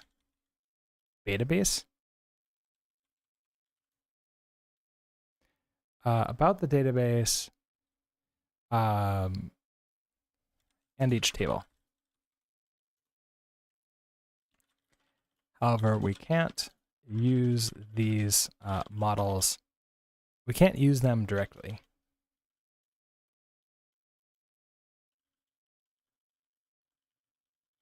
We can't use these structs directly in our code. We'll need to create our own structs that are associated with the database tables, which we call models. Database, yeah, exactly. You got it. Am I running my own company? Yes, I have a single person LLC. So think of an LLC, limited liability corporation. It's not like a corporation like Google or Alphabet or Apple or anything like that. I can't legally have any employees working for me. Like in America, there's you might hear somebody say like, I'm a W-2 employee. W-2 is a tax form that you have. So people just reference like the type of employee you are based upon the taxes that are done with that. So I can't have any full-time employees working for me, like no salaried employees. I can hire contractors to work for me though. So because they're technically not part of the company, so that's fine. Wikipedia is your friend. Yeah, and then LLC, limited liability company. Or corporation. I can't remember. I think it's company. But it's technically sort of like a separated thing, but also together. They're weird. They're interesting. It's not necessary to have a lawyer create it for you, but it's helpful, at least in America. I don't know about other countries. Load line calibration, that's probably it. You're probably right. That's probably what it is.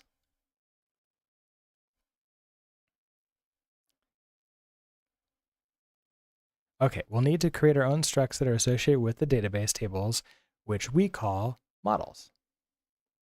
If you want to hire somebody, what do you usually look for? Well, I haven't hired anybody yet. Well, okay, that's not true. I hired a designer to help me do some design stuff. So what I look for somebody who can solve a problem that I'm having. Like I have a problem, I know what I want, I don't know how to do that, or I don't have time to do that. So I'm looking for somebody who does have the knowledge and the time, and is willing to work for whatever I'm willing to pay for them. And then we're good there, right? That's the value thing, right? They can provide me value, I can provide them money in return.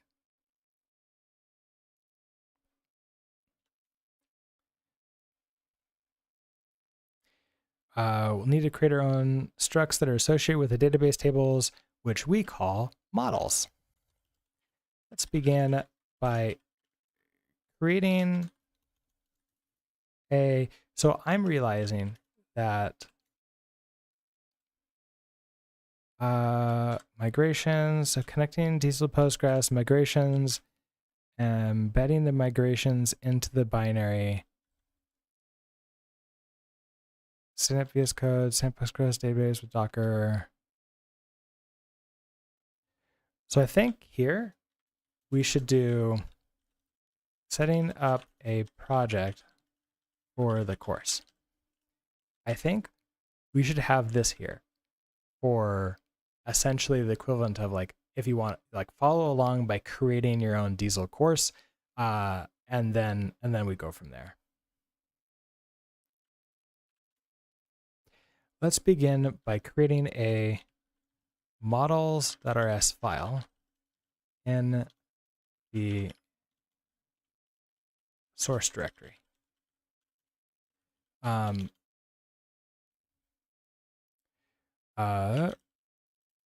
We'll be using this. We'll be using the structs in other files. So we'll need to make this a public module in the lib.rs.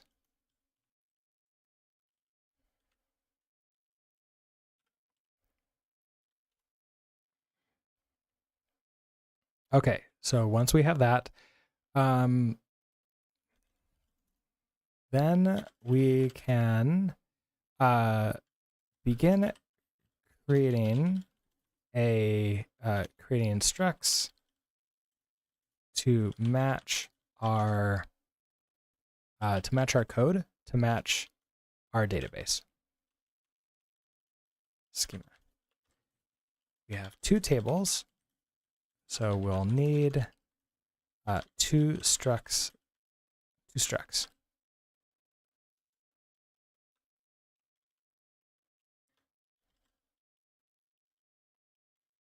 Species.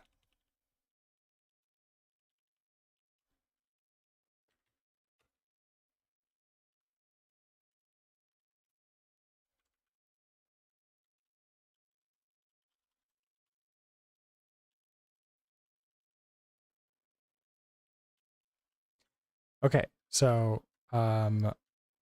we'll start with pub ID i32 pub name is a string. And okay, now if we go and take a look at schema, we can actually see species here and see that I guess you're not really going to tell me like the type of int4 is like what that is. It's an integer.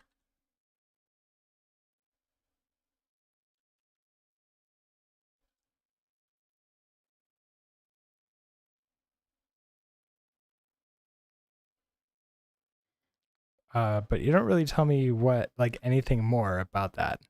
Do you? Oh no, it does right here. I32. Oh, that's fun. Okay. So I actually want to go find this. This is inside of Diesel under SQL types. Okay. All right. So you models. Okay, so we'll first start. So we have two tables. We need for two structs.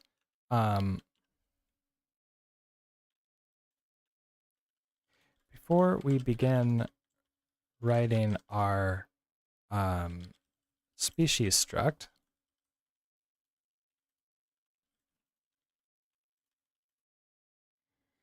let's take a look at the species table definition in the schema.rs file.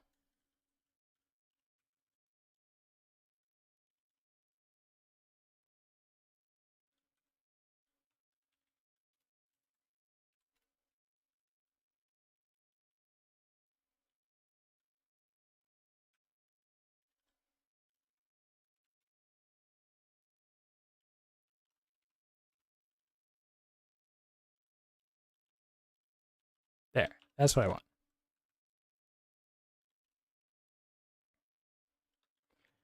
We can see that we have two fields that we need to support, that we need to map to cover, to model. Two fields that we need to model: the ID and the name. Both are very much not Rust types, but we can look up what each of these types represent in the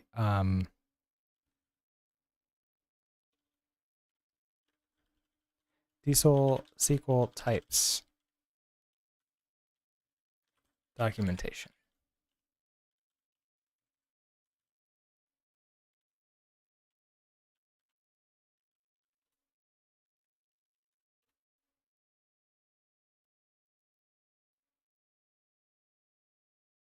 I keep on forgetting I don't need to go into the documentation there to find it.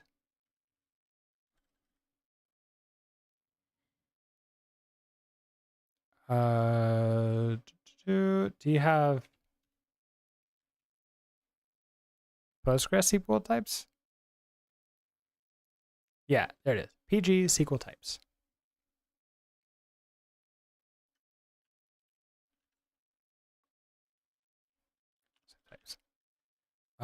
Note that I've linked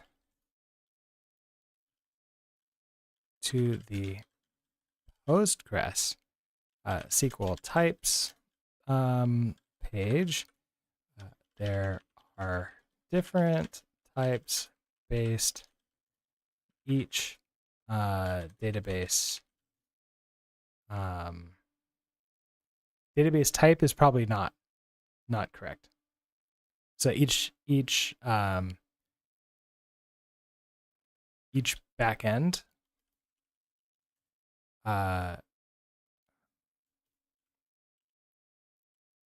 okay.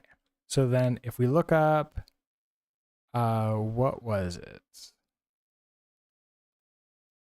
We had varchar, array cchar,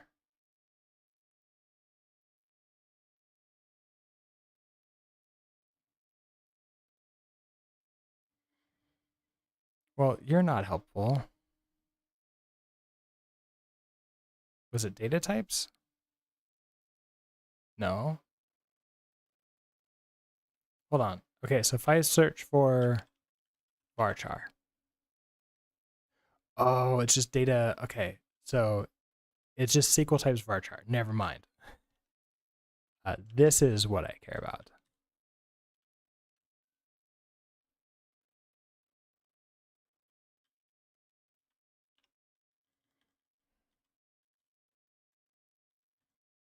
There we go. Okay, so in here we can see varchar is type varchar equals text. What? No. SQL types.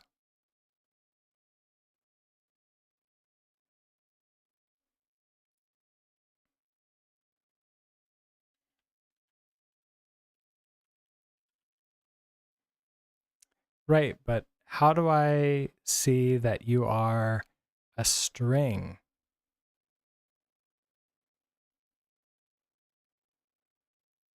I want to see that you're a string. Like, I know that it's obvious that that should be a string, right?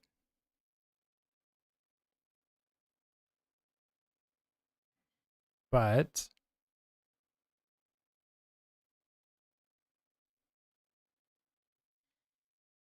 if you didn't sort of like know, like, okay, integer. There, okay, so from SQL implements I32. So that makes sense. Let's start with integer. Okay, so the ID has a type int4. So let's search for int4. It's int4 range. Is there a better type?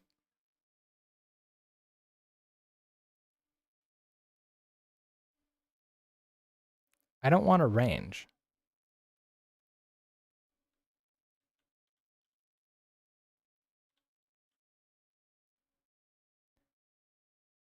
One of one match. There's cool. Great. Int. So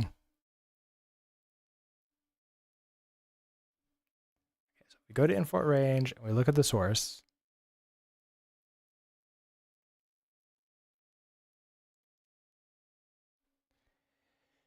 Int4 range. Create SQL types int4. Okay. Doc hidden. Cool. Love that.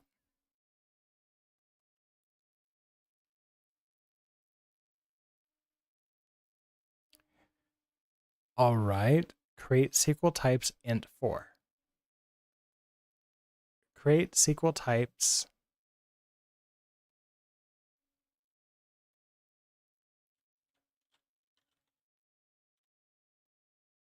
int4. This is it. Is it be Wait a second. Wait a second.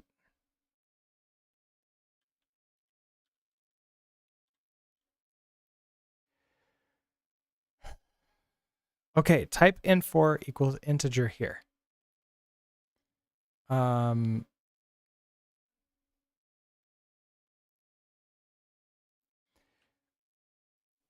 I don't understand why they do this. I've never really understood. Like why hide this doc? Why should this be hidden here? Because as far as I can tell, this is the only way for us to be able to see that an int4 is an integer. And then if we go into an integer, it is that. So if we look at integer,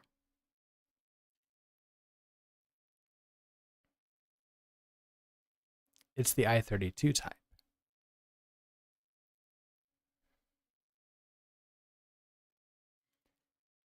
We're going to have to write that down.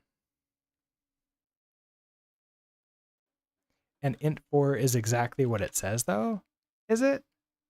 Because unfortunately, if you look for int4 in the documentation, it doesn't exist.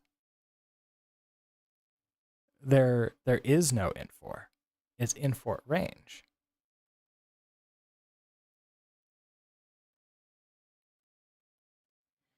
That int4 I can't click on. Which documentation, though? This would be the diesel documentation.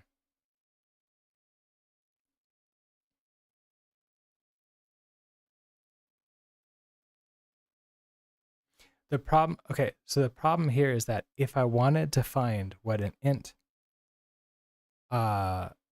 int4 truly is, I assume the diesel documentation said, read the SQL spec. To see which SQL type can be used with a given Rust type, see the implementer section of from SQL. Okay. When possible, implementations of this trait should prefer to use an existing implementation rather than reading from bytes. Like, okay, you can see that an int probably is i32.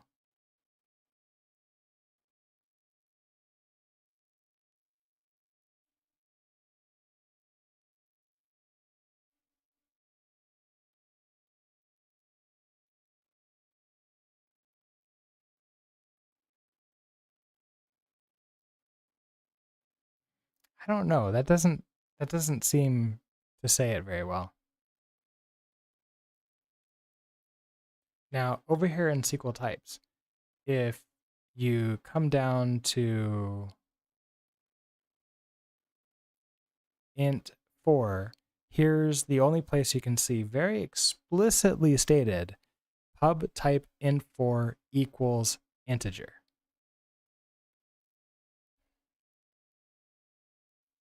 Unfortunately, it is behind a docs hidden, so you'll never see that.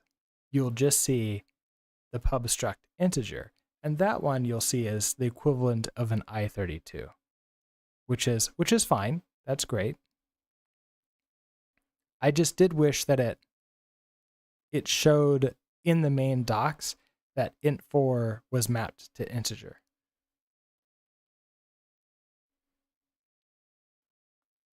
And then you can go, or linked to integer, or something like that. But I can use this. So here's the fun thing. int4 doesn't exist. Yes, that's another thing. int4 doesn't exist. And yet, but if you look at the schema here, they specifically use an int4. So if you're going to use an int4, I want to be able to look up what this is. So we're going to have to go on a journey. So the ID has a type int4.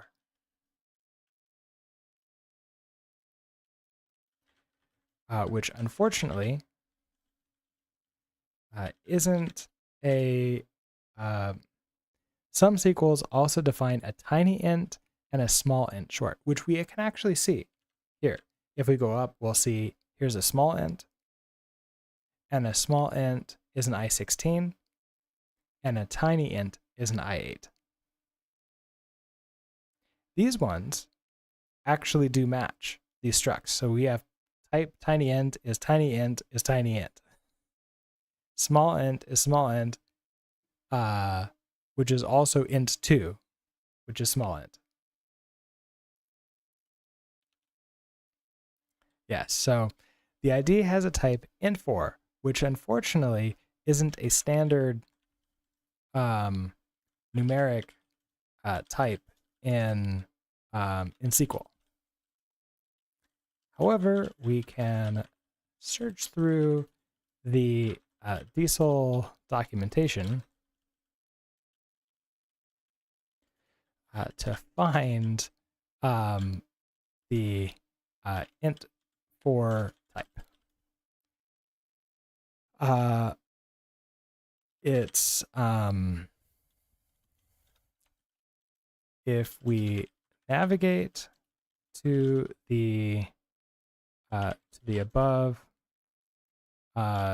diesel types page and look at the source code, we can then search for int4. We'll see the following. We'll see an entry where int4 is mapped to integer. Then we can go back and look at the documentation for integer and see that it is an I32. Yay.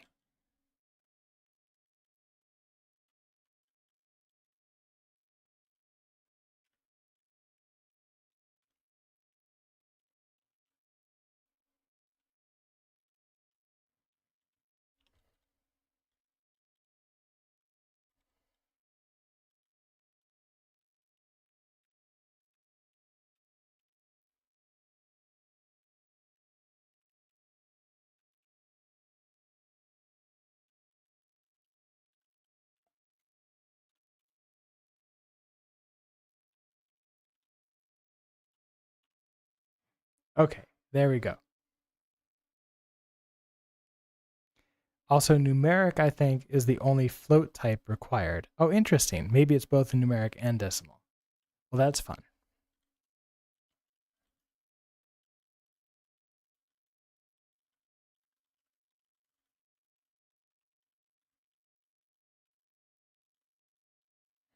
Okay, next we need to figure out what a varchar is, which we should be able to follow the same pattern for it.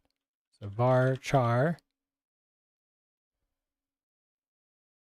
Oh yeah, alias for numeric. So decimal equals numeric, and I'm guessing that you can find decimal under some general like F32 or something. That's my guess. Okay. Varchar. So if we look at this equal varchar type. Pub type varchar equals text. Great. So then we can go to text, and we can see that the text is a string.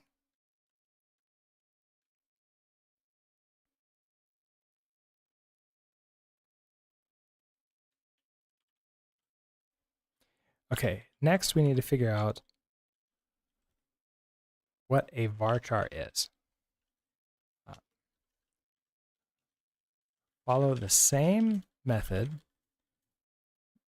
Follow the same method to following the same method. You can see that a varchar is a string.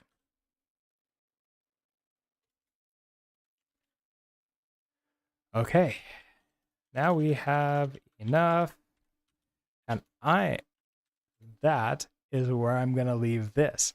I'm going to leave this here because I've actually found that if I do leave stuff like half written like this, it's easier to continue on. But it is 12 o'clock, and I haven't fed Zilby a small breakfast this morning, which means that he's probably very angry at me, or at least will be shortly if I don't go and feed him now. And we want to do that. We don't want to keep Zilby waiting. Postgres and MySQL, I think. Oracle consider numeric and decimal cinnamon. Cinnamon? Cinnamon. It's cinnamon. I guess that makes sense. Because a lot of people when they think of numbers don't think that, like, I don't know, 12.5 is different than 12. Like they think that both of them are numbers, right? Like if you go up and you talk to any normal person who hasn't been corrupted by programming all their lives, then that's what they're going to think. So that kind of makes sense, right? But of course, at the same time, it's interesting. Anyways, I am gonna go feed Zilby, get him the power to get his orange brain cell for the day. I'm gonna go get lunch for myself.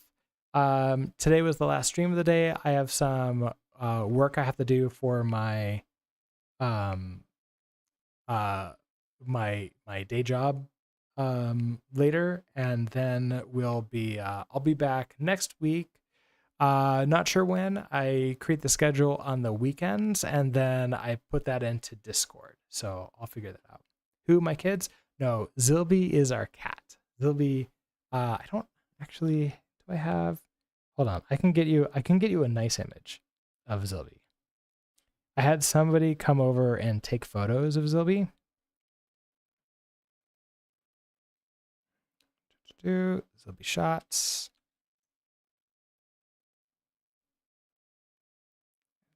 Load, skip and download.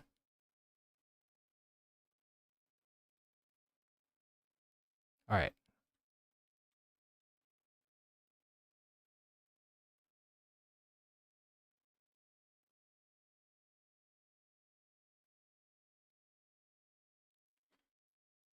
Which one do I want to show you?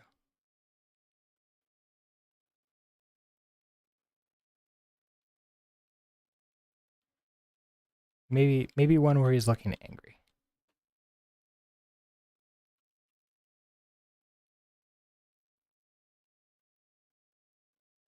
This one.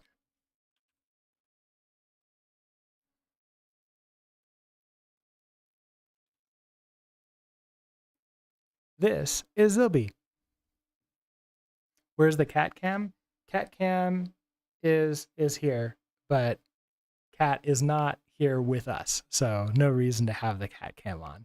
I don't have like a robot that follows Zilby around the house, and that way I can turn a cat cam on whenever we want. As funny as that would be, it would probably freak him out horrifically. He looks like a lion. He kind of does look like a lion, doesn't he? Next stream project, maybe. If any of you can like help me figure out how to do that without scaring Zilby constantly, I would love to have something like that, but that's not something I plan to do. All right. So everybody, thank you so much for this. I want to turn all of these images that I have of Zilby into stream alerts. So I have a project to do that, but I don't have them set up right now. So maybe I'll do something where like it'll pop up with like, us doing something amazing or good. We have other images too that are really nice. Oh,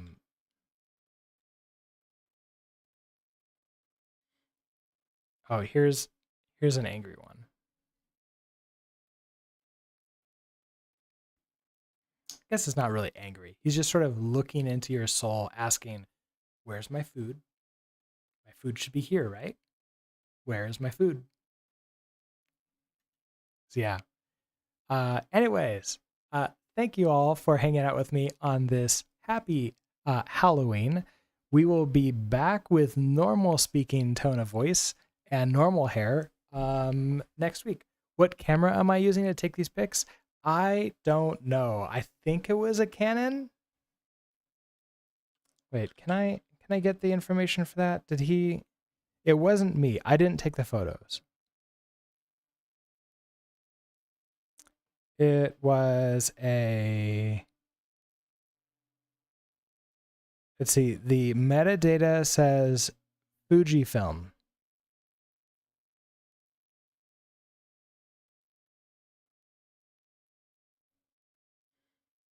But isn't Fujifilm Canon? Or maybe it's its own thing. I'm not a huge camera person, so I don't know for certain.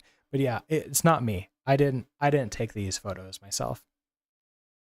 I had somebody come over and he took photos of them.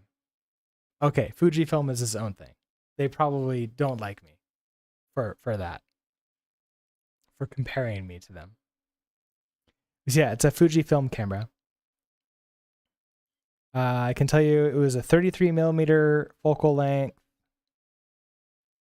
f-stop 1.4, and exposure time 1/1600.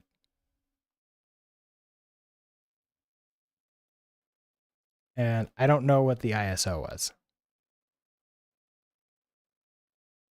Probably pretty good. Fujifilm almost sounds like they put film in a scanner. It's a digital camera. I know it's a digital camera. And it's a relatively new one. Because I do have an old SLR camera, and it actually does the full mirror and like, opening, closing the shutters. The new ones are all digital shutters now, which are interesting. Because the shutter sound is a digital sound as opposed to the actual click of it rising up and going down again, which is quite interesting. I was very fascinated by that. But okay, this is me. The person who was doing this was lying down to get these shots of Zilby, which I thought was great. he also has a cat too, so he's probably gotten plenty of practice. But his cat is a little void, not an orangey. So okay, with that, I'm gonna go rescue Zilby from the horrors of not having food in his food bowl. So with that, have a great rest of your day, everyone, and I will see you all next time. Bye.